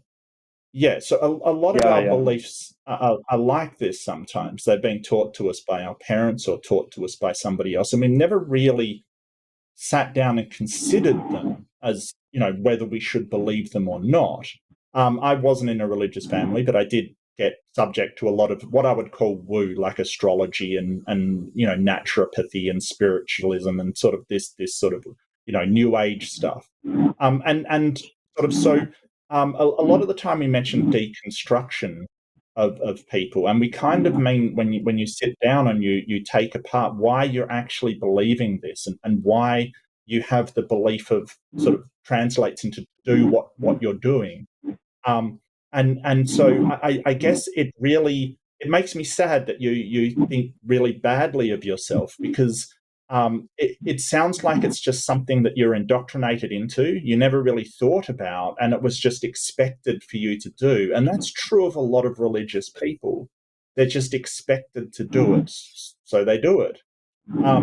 But I really wish you could be kinder to yourself and say, hey, it was part of my religion, I was indoctrinated, and I'm not that person anymore. I've sort of, moved beyond it. I think it can be very destructive to sort of have shame about that, Saul. And I'm really worried that that's what you're doing. You're sort of shaming yourself for having erroneous beliefs. And listen, mate, I've believed all kinds of stupid stuff throughout my life. It definitely has happened. I just, I hope you don't beat yourself up too much about it. No, it's because right now I'm in the state where the people who I can relate to are all online atheist YouTubers, and in my real life I have not many friends at all, because I've broken most of my friendships because of my belief system and because of what I thought I will get in the afterlife, which is obviously nonsensical. There is no valid proof that there is an afterlife at all. But I used to really believe in that, and I think the real difficulty is right now is to unlearn all those beliefs. In the sense, all these things all these wordings that I still use, which are slightly biblical, like through divine intervention, like this, all these kind of, I'll just pray for you, and all this. I need to overcome that, because I never used to rely on myself. I used to rely on God. That the guy in the magic man in the sky would help me, and all these things were it's like a little bit difficult right now, because right now I'm realizing that it's better to trust in myself than to trust in something that doesn't exist. So I'm like learning, but at the same time, I feel bad about other people who are just like me, who were just like me, who are like me right now, are still waiting maybe to talk to you guys. Maybe they are in church right now. Maybe they are thinking all these atheists will go to hell. And I'm wondering, why are they not opening their eyes to the reality that all these things are not real? Well, I think that a lot of people come to, their conclusions in their own time. And what I generally focus on, and I mean, we can kind of close out on this, and I'll let you have your final say there, Saul. But what I focus on is being that sort of beacon in the fog. I try to make sure that my voice is there for people that need to listen or that want to listen or that, are interested in listening, because you never know what exactly is going to really resonate with somebody that pulls them out of that fog. Just like with you, the streams that I do concerning mythicism and with Richard Carrier and all this other stuff, like that's one avenue that a lot of people can latch onto, but there are other avenues also that people also latch onto. So I continuously try to be that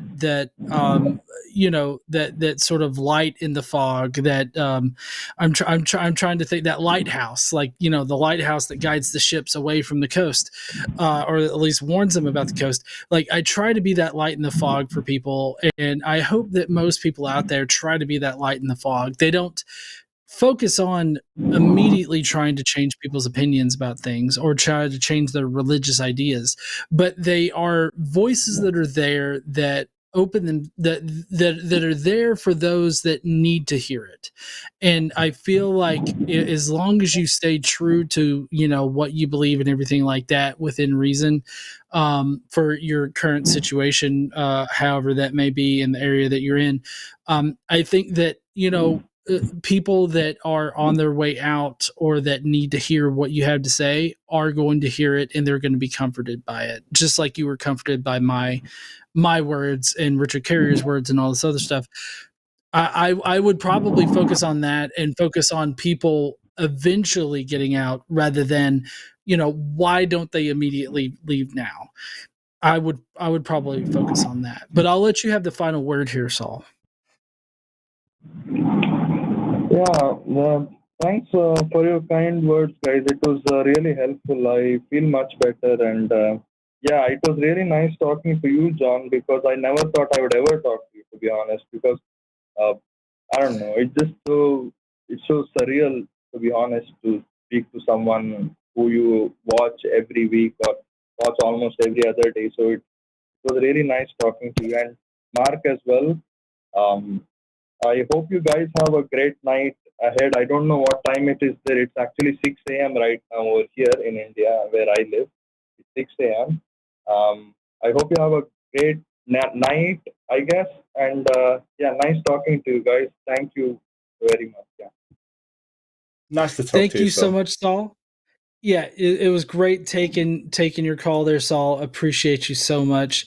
No, I mean, honestly, I'm not all that great. Like, I'm just some redneck from North Alabama. I mean, I'm just some I Aussie guess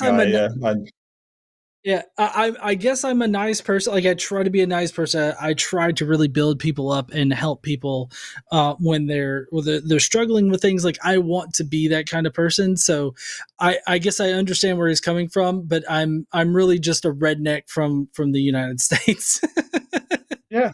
That's got this the world fabulous white dudes for Harris hat. It's pretty good, I must admit. Look, really, that's the world I want to live in. When somebody is struggling, they get helped. That's the world that I want to live in. That's what I would like to happen if I'm struggling. And we're just people. We're just people that are giving our opinion. And I think the important thing, even if and don't get me wrong, John, it's amazing that you're sort of a beacon, and I think that is so fantastic. But sometimes it's enough just to live your life and normalize atheism. Like, stop it from being this thing which nobody is, and nobody's an atheist. And sometimes that itself can inspire people. Just the normalization that being an atheist isn't this weird thing. You have to be part of a religion kind of thing. No, you don't. You can just live your life, be good to people. Have a productive, amazing, happy life without having a God to thank for it. It's totally fine. And I think that's enough sometimes. I totally agree with that. Yes, that is definitely it. And I feel like the normalization of atheism can help so many people out there that are feeling the exact same way. We do have one last caller to get to before we close out here, but I have to admit, I've slacked on my host duties because after the first call that we took, I was supposed to promo like the Patreon that we have here at the line, patreon.com, call the line. And then we also have a lot of shows that we host here on the line. So for this next week that we've got on Tuesday, tomorrow night at 6 p.m. Central, we've got Eve and Alyssa that are doing Chewed Gum, which is our female-led show here on the line. Wednesday, we've got Matt Dillahunty and Durante Lamar, who is going to be on at 6 p.m. And then Takis is 5 p.m. Central on Thursday with Alexander and Arden. And then Sunday after dark, well, the Sunday show first is Aron and Paul, which is going to be a great show. And then we've got the Sunday show after dark next week, which is Jimmy Snow and Eric of Skeptics and Scoundrels, with SkepTalk next week being Aron and Natalia Reagan. So I hope that you guys will tune in all this week for all of the great shows. Crap, I knocked my drink over. All of the great shows that are coming around this week, and so I hope that you would tune in then. And then we do have a podcast that we're doing. It's hosted by Jimmy Snow. Each episode, there's at least one a week where he calls another creator and has an impromptu discussion. The episodes go out to patrons first, and only patrons can win prizes, because during the podcast you can win prizes. And then the free patrons and Discord only patrons, they get it 2 weeks after that. And then the YouTube channel members will get it on a slight delay. So far, we've got a couple of episodes out, so definitely check out the podcast there. And yeah, that's all of my host duties for right now. We are getting to David, who's an atheist in Florida, and he wants to know our complicated positions about Ray Comfort. Is that right? Hey, y'all. How's it going? And yes, that is right. Yeah. Yeah. Well, he's from New Zealand, so that. I instantly dislike him. I love the "Hey y'all, how you doing?" Like I love that greeting just because it's so very Southern. Oh, thank you. Oh. All right, so what's up? What you want to know about Ray Comfort? Do you think he's deliberately dishonest, or do you think that he's just like ignorant? Yeah. Yeah. Mark is so quick to answer this. I agree with Mark. I think that he is deliberately dishonest, which I don't know if many people know this here on the line or anywhere else, but I'm actually in a Ray Comfort movie where I play the antagonist. I'm the bad atheist that he's interviewed. And I'm the bad atheist because in one video where I responded to one of his bullshit videos, yeah, I pantomime sucking Jesus dick. Anti-banana man. Yeah, I am. I'm the anti-banana man. But I pantomime sucking Jesus dick because that's what I call prayer, is sucking Jesus dick. And he claims that I nearly made him vomit. So like if there's any atheist out there that has nearly made Ray Comfort vomit, it's Godless Engineer, and that is just a badge of honor that I wear. Oh, that's awesome. You triggered Ray's gag reflex. I love it. That is a claim to fame that you'll hold with you for the rest of your life. Look, I've seen a lot of Ray things because I do a segment called Fundamentalist Fails, and of course Ray fails a lot, so it sort of comes up a fair bit. I've done a couple on him now, which I call extreme discomfort. And look, Ray, he goes out and he finds people to sort of take out of context, and his editing is very well documented, that he sort of snippets things and puts them into other places. The way that he frames and uses techniques to make people seem either like, because he'll have like his man on the street thing, he'll have, I saw somebody on the street possessed by a demon kind of thing. The music over the back, the statements taken out of context, the editing that he's done, the fact that he sends people out to find people to do this to, I think it does add up to be dishonest. So yes, I think he is absolutely dishonest, especially in the way that he frames his man on the street kind of stuff.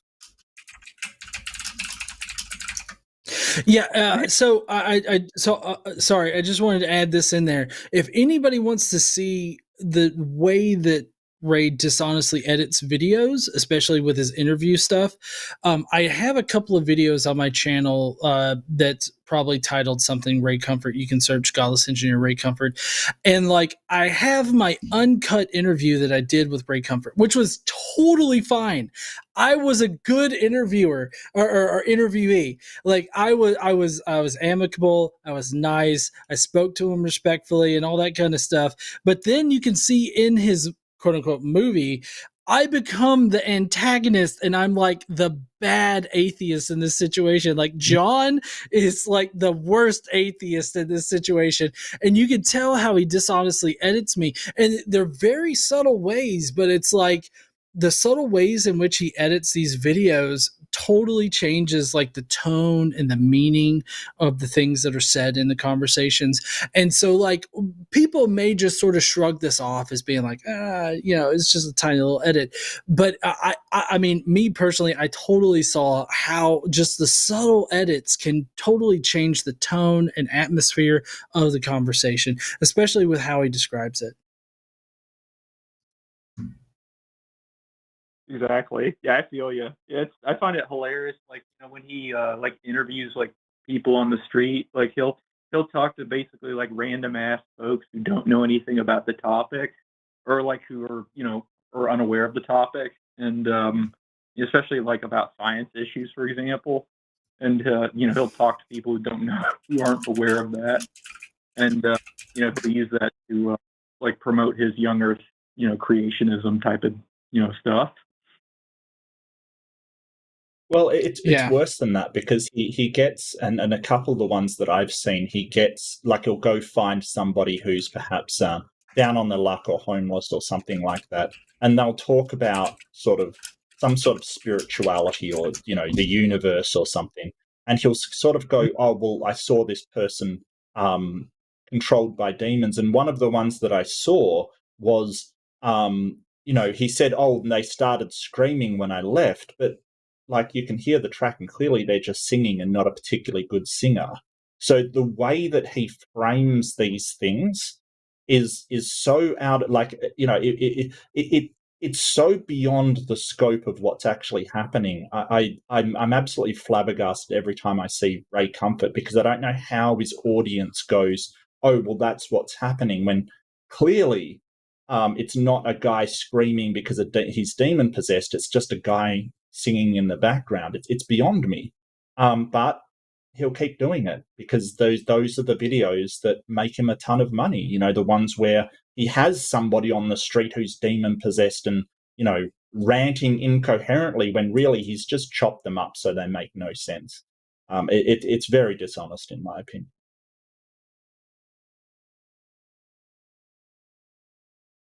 Yeah, I feel you. Yeah, I know what you mean. Yeah, basically lying for Jesus. Well, that's the thing. The ends justify the means if you're doing it for God. Yeah, and I mean, I think that so with Ray, I think that he fully and completely believes in God and his like whole crusade, I guess, in order to convert people to Christianity. I just think that lying or misrepresenting is not seen as bad to him. Like he sees it as justified in order to get people to believe in God. Whatever he can do to get people to believe in God, he is perfectly fine with. And so like that's the issue. Exactly. Yeah, that's not the way to do it. I mean, there are certain scenarios where it's like the morally right thing to do to lie. For example, like if you're housing Anne Frank, in the attic, and Nazis come to your door asking, if there's anybody there. In that scenario, lying would be, the right thing to do.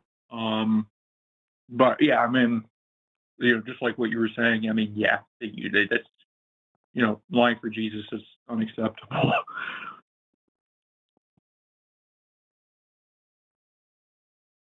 I totally agree. Lying for Jesus is not a good thing, and it shouldn't be acceptable. But there are so many religious people out there that will be able to justify their actions in this particular context with, the fact that it's looking to glorify God, because like that's as long as you're doing it to glorify God. A lot of Christians out there think that anything that you do is perfectly fine, and that's how you have like so many priests and pastors and everything like that that justify pedophilia in the church, and sexually assaulting women, sexually assaulting children in the church. There's even been cases where, like, I remember when my wife and I were watching a documentary, or maybe it was just a news story. It's hard to remember at this point, about a pastor that would basically convinced a female congregant that it was necessary for him to like sexually assault her in order to glorify God. It's like they will justify glorifying God with anything. Like they'll do anything as long as they contextualize it in a glorifying God kind of aspect. And so like that seems to be the core issue with a lot of religious people out there, is that as long as they can justify to themselves that it's glorifying God, perfectly fine with it. Like it's free reign for God.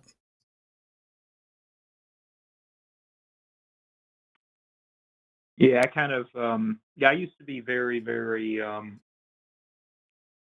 pretty religious up until about 10 years ago, when I came across the show in Austin with Matt Dillahunty, Atheist Experience, and pretty much been following that show and this show and others like it ever since. So I really like what y'all do.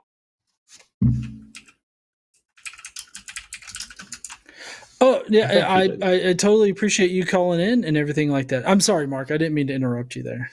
No, I was just thanking David. Like, thank you. I appreciate it, and I'm glad you got out. It's congratulations on your freedom. Oh, thank you. I appreciate it. Thank you, guys. Thanks, David. All right. Yeah, thank you so much for calling in there, David. We hope that you'll call in again. We love these kind of conversations, especially closer to the end of the show. Kind of helps calm things down. I mean, especially for me. I know that I got really heated there in the middle of everything, but appreciate you calling in there, David.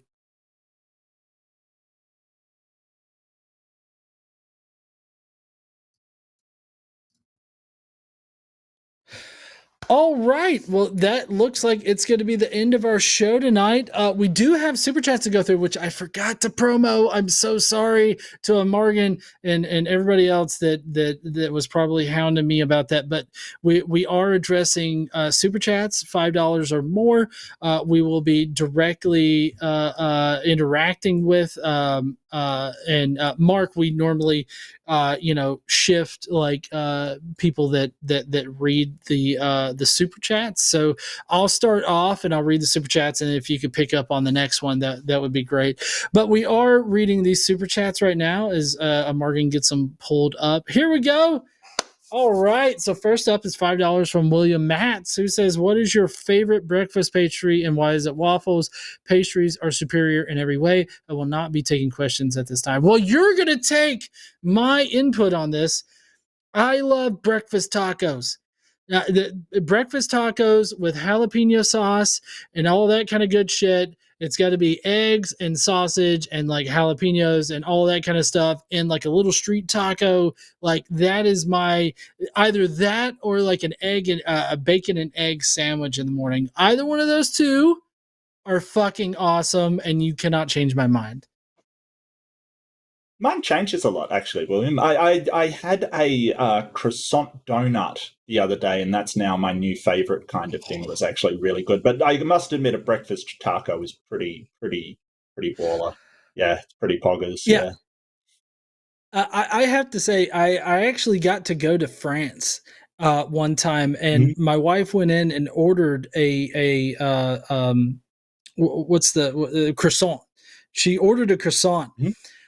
it was bigger than my hand. Like, I don't have a small hand. Like, here's a Coke can, here's my hand. It was fucking bigger than this, okay? Like, it was giant. They do not fuck around in France when it comes to croissant. Well, it's supposed to be light and fluffy, so, it's not a very dense kind of pastry. It's supposed to be light. So, yeah, that sounds awesome. Croissants. Yep. Now I feel like a croissant because it's like the morning here is like 8:30. Oh, actually nearly 9 now. But now I feel like thanks, William. Thanks for making me hungry, mate. That's awesome.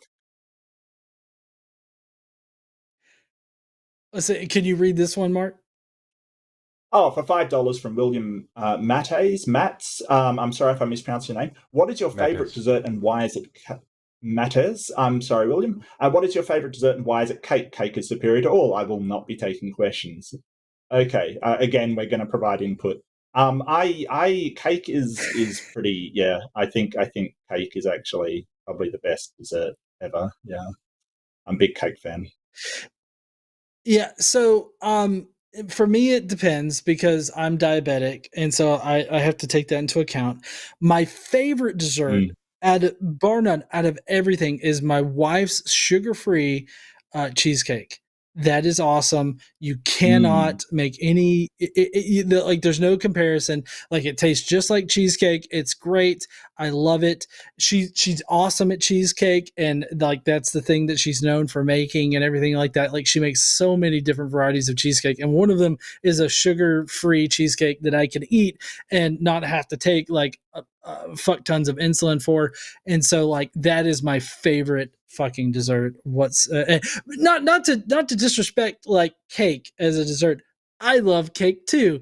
Cake is awesome.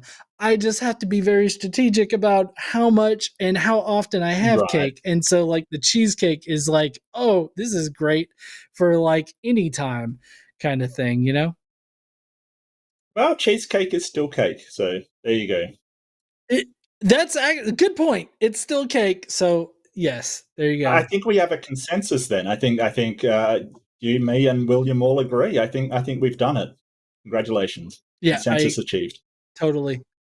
Next is $5 from Robin Webster, who says, "Much love to my friend Mark Reid." Oh, thank you so much, Robin. Robin's one of the best mods on my channel and just an amazing person. So big shout out. Thank you so much, Robin. Really appreciate it. And thanks for coming to see my debut on the line. It's awesome to see you every time. I have to say that having you here, and especially dealing with that first caller, has just been fucking phenomenal. So I hope that you can come on the line a bit more. Oh, yeah. It's been so much fun. I've had a blast. Yeah, this is my $4.99 from Coffee Mum. Mark is amazing. Really good to see you. I thank you so much, Coffee Mum. I really appreciate it. It's great to see you too. Awesome. Next is from SkepTalk. I don't know if I'm pronouncing that correctly. I'm horrible at pronouncing shit. Probably because I'm from North Alabama. Any similarity to actual persons, living or dead, or to actual events is purely coincidental. The Bible, if it was actually 0.00001% honest. I can agree with that. Yeah, I think a writer, I think maybe it was Terry Pratchett that said sort of a holy book was found and it had, the missing page was found that had that in the blurb, and that just tickled my fancy, that we find a page from the Bible saying, this is a work of fiction. Any resemblance to people living or dead is purely coincidental. It would be actually hilarious to find that. I kind of agree. It is just oral stories that have been written down, and we've got to remember that.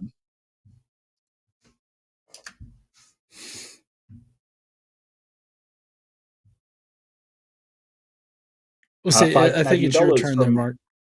Yeah, Hooligan. Yeah, this is my 100% unbiased opinion. Mark Reid is great. Glad to see him here with the godless heathen himself. Hit like on this post if you agree. Oh, thank you so much. That's actually Justin, being his usual amazing, just sweet Canadian self. Oh, that's your Hooligan. Okay. Yeah. Yep. I forgot to send him a link to it tonight because I know that he's our mutual friend that made this happen, and I forgot to send him a link, but I'm glad that he was able to find it. Yeah, me too. I'm some of my favorite people are in chat. Actually, it's awesome. Next is Alexis Blanco Diaz, who says, "This is my favorite channel." Oh, thank you so much. I'm glad that we were able to do that for you there, Alexis. That's awesome. I hope that you continue watching.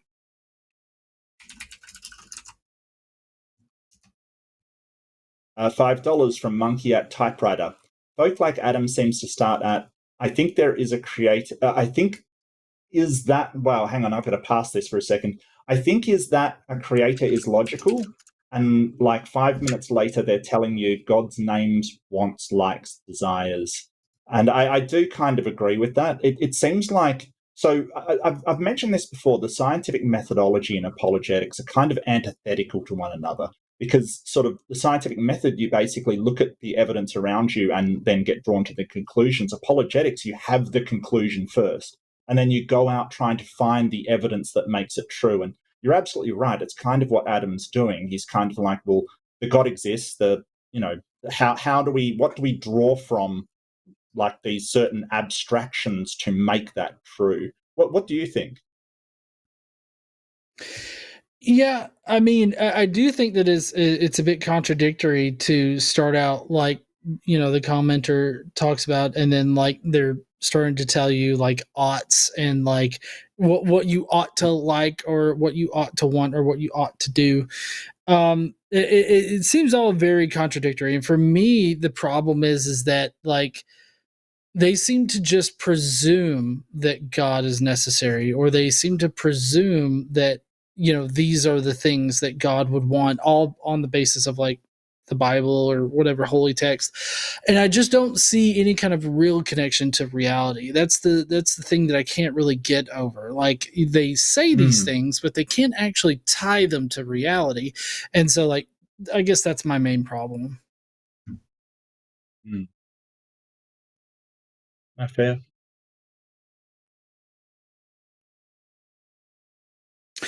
Oh shit! Next, we got $100 Canadian, which is Narnia dollars, from Sean F, who says, "Question for the host: if you were given $10 million to use to help make a world a better place, what would you spend it on?" What do you think there, Mark? Wow, how would you fix the world? I mean, sort of. So I think that I would probably start at the bottom of sort of Maslow's hierarchy of needs, which is a psychological thing of what people need to be well. So at the very bottom, you've got things like food and water and shelter and things like that. Sort of starting there would be a good idea. I think that probably one of the best things we could possibly do for our society in order to facilitate that is maybe get money out of politics. So much money going towards certain political campaigns and things would probably be where I'd start if I had to take a global approach. But I think starting at the very bottom of human needs is, a good idea as well. So, like, I know that if I had $10 million, like, I would definitely be able to get myself set up, like, as far as my bills and everything like that goes, to where, I wouldn't need a full-time job. Like, I could just do what I fucking do. I could definitely set myself up for the rest of my life, for that. With the rest of the money that I would do, I've always had this sort of dream, this philanthropic dream of setting up like the best that I can describe it are like centers to help people like get back on their feet. Those that may be homeless or anything like that. I would like, my dream job is to like facilitate helping people get back on their feet and helping people, get their lives back in order, and helping them like stay on their feet and everything like that, which I know is kind of a lofty goal, but it, like, I've always had this dream of like turning old old abandoned churches or churches that go up for sale and turn those into like homeless shelters or help centers or something that could be necessary in that area, and like just providing this like service to people to help them like better themselves. Like that's kind of been my dream. It's a really far out there dream, and I don't think that I'll ever actually be able to achieve it just because of like the income disparity that we experience in the real world. But if I had my choice and I was like independently wealthy like that, I think that is something that I would definitely invest myself in.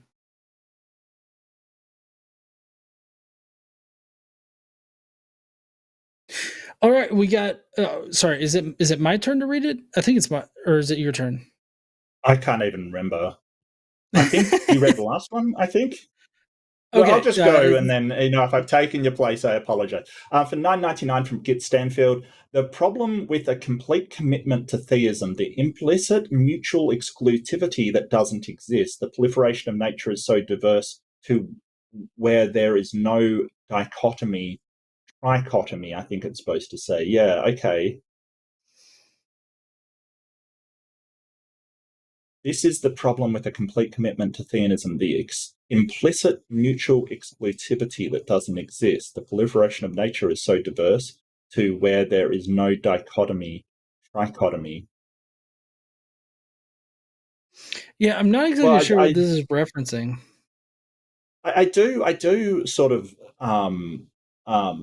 I think I get what Git Stanfield's getting at. Like, there's sort of a tendency towards black and white thinking in religion, right? For instance, they might go, well, if it didn't occur naturally, it's God, and that's not a true dichotomy. Let's say you're talking about the origin of species, like we don't really know. We've got abiogenesis, and they say if it's not that, then it's God. But what about magic, or what about aliens, or what about a million other things that you could come up with on the fly? Sort of this black and white thinking that it's got to be one thing or the other. So I do admit that sort of is something that flows through religion a fair bit that I've found. So I think that's what they're getting at.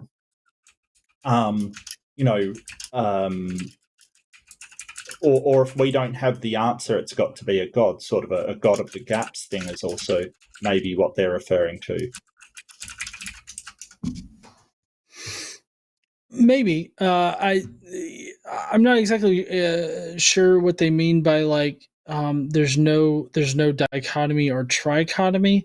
I guess the trichotomy would be like the I don't know position, and then there's the dichotomy, which is God exists or he doesn't. I mean, I think the whole God exists or he doesn't is a false dichotomy, because you can just simply not know. And anybody that tells you otherwise is just fucking with you, is my opinion. Like, they just simply don't know how dichotomies work. Well, no, it's a true dichotomy to say that God does exist or God does not exist. That's a true dichotomy. But that doesn't mean your position has to be one of those positions. You can say, I don't know. No, yeah, sorry. That's what I meant. I meant that, you don't have to have the one of the positions or not. Like, I didn't mean that God existing or not existing isn't a dichotomy. I just meant that like the possible positions that you can hold isn't like a true dichotomy of one or the other. You can just simply right, exactly. Yeah, absolutely. I was very unclear about that. But yeah, I have noticed that there is a ton of implicit dichotomies that aren't true dichotomies running through religion. You stumble across them all the time. Yeah. $5 from Monkey Typewriter says, GE, Mark's criticism would make more sense 20 years in the past. John, 20 years in the past describes Missouri. Nice meeting, other Mark. Yeah. No, I could agree. Like, there's definitely some states that are like 20 years in the past, but like as far as the larger scale of like political discourse in the United States, I feel like meeting people in the middle is more of a thing of the past than it is right now, because right now we need to solidify this hold on, bodily autonomy and the rights of LGBTQ individuals as well as women. Like, these are things that we just should not compromise on whatsoever. Yeah, and I think there was more moderate, maybe, but then again, I'm not from the country, so I don't know. But I know that I have read some Pew Research studies which sort of say that by about at the latest 2070 was their sort of conservative estimate that the USA will no longer be a a Christian majority country. So at some point, they've got to sort of grapple with the idea that they're not anymore going to be the predominant force in America. It just depends on time, really. Yeah.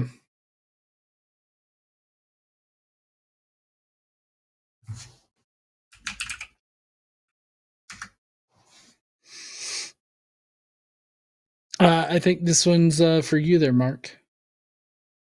$5 from Sonic Shroom. Hi, Mark. I knew I had heard your name before. Then I remembered who Mark Reid was. Chopper. Yeah, so Chopper Reid was an infamous hitman over in the eastern states. It was spelt differently. It's R-E-A-D, which I sort of pointed out in chat. But no, I am not that Mark Reid. But he was a really funny guy. Eric Bana played him in a movie called Chopper. It was a pretty funny movie. And he was a bit of a funny guy for being a hitman and sort of, you know, enforcer for the sort of underworld in Australia. That's cool. I didn't know that. That's awesome. $5 from Monkey Typewriter says, "Hey John, you want to be careful about how you made Ray Comfort gag, or don't. I'm not a cop. Of course, if Ray saw this joke, he might gag again. My entire existence now is so that I can be the guy that made Ray Comfort gag twice. Like if I could accomplish that, that would be awesome for me. I think I could have 2 badges on my channel. Yeah, made him gag once, made him gag a second time, fooled him into watching my content yet again." You know, after his love of bananas, I would think that Ray's gag reflex is pretty good. But, you know, what do I know? I think maybe he's got to work on it. Use those bananas, Ray. Work on your gag reflex, mate.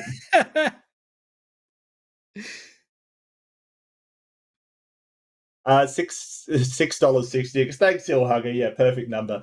Australian, great to see Mark here alongside Godless Engineer. Mark, do you have any debates coming up? Not at the moment. I have to sort out more. I was going to maybe do a flat Earth one on modern day debate, but I sort of fell through, unfortunately. So I do apologize, mate. I will put some feelers out and probably hopefully I can get another one too. Maybe if some you know, religious apologists see this and they do want to have a debate on the existence of God, yeah, hit me up. I'm more than happy.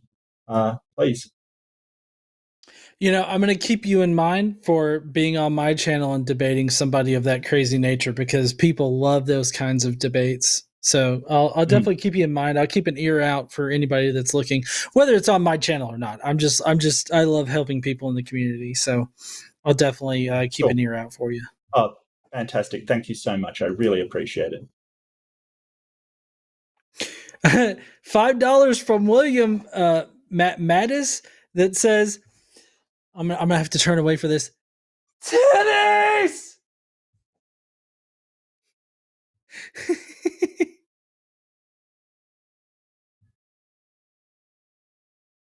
$5 from Joshua Everett. My Ray Comfort plan is to say, Jesus told me I would run into a con man trading on his name today, then just double down if he pushes back. Yeah. You know what? It wouldn't be the worst I've seen on his channel. That would be, but that would never make it into his final cut. You know that. That's the problem. Yeah, I don't know. I would. I mean, I feel like doubling down on any of this kind of weird bullshit with Ray Comfort is just how you have to play it. Like that's just what you got to do.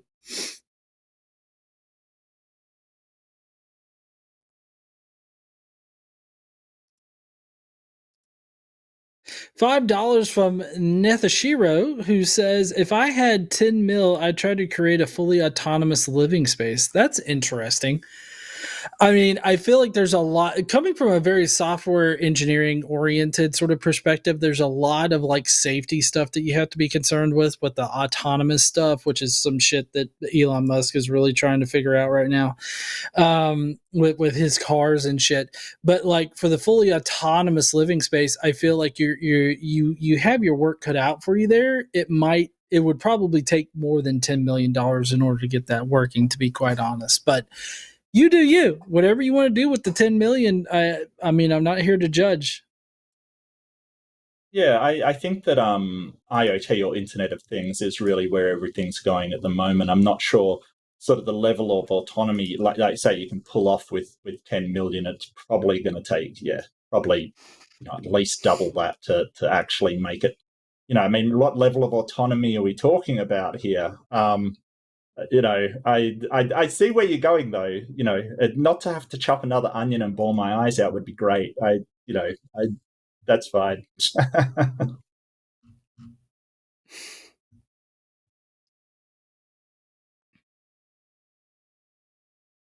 $9.99 from Joshua Jamie. Mark, you once replied to a super chat of mine on MDD. The OP original post said that God is an abstraction like maths. I said, if that is so, then it is useless. You disagreed, then said verbatim that it is useless. I'm really sorry, Joshua. I don't remember the context. I may have been referring to maybe the concept is descriptive of something, so it's not really useless. I honestly don't know. I'm so sorry. I don't remember that in the slightest. So I've done a lot of modern day debates, so I'm sort of up to over a dozen easily. So I really would have to be reminded of that.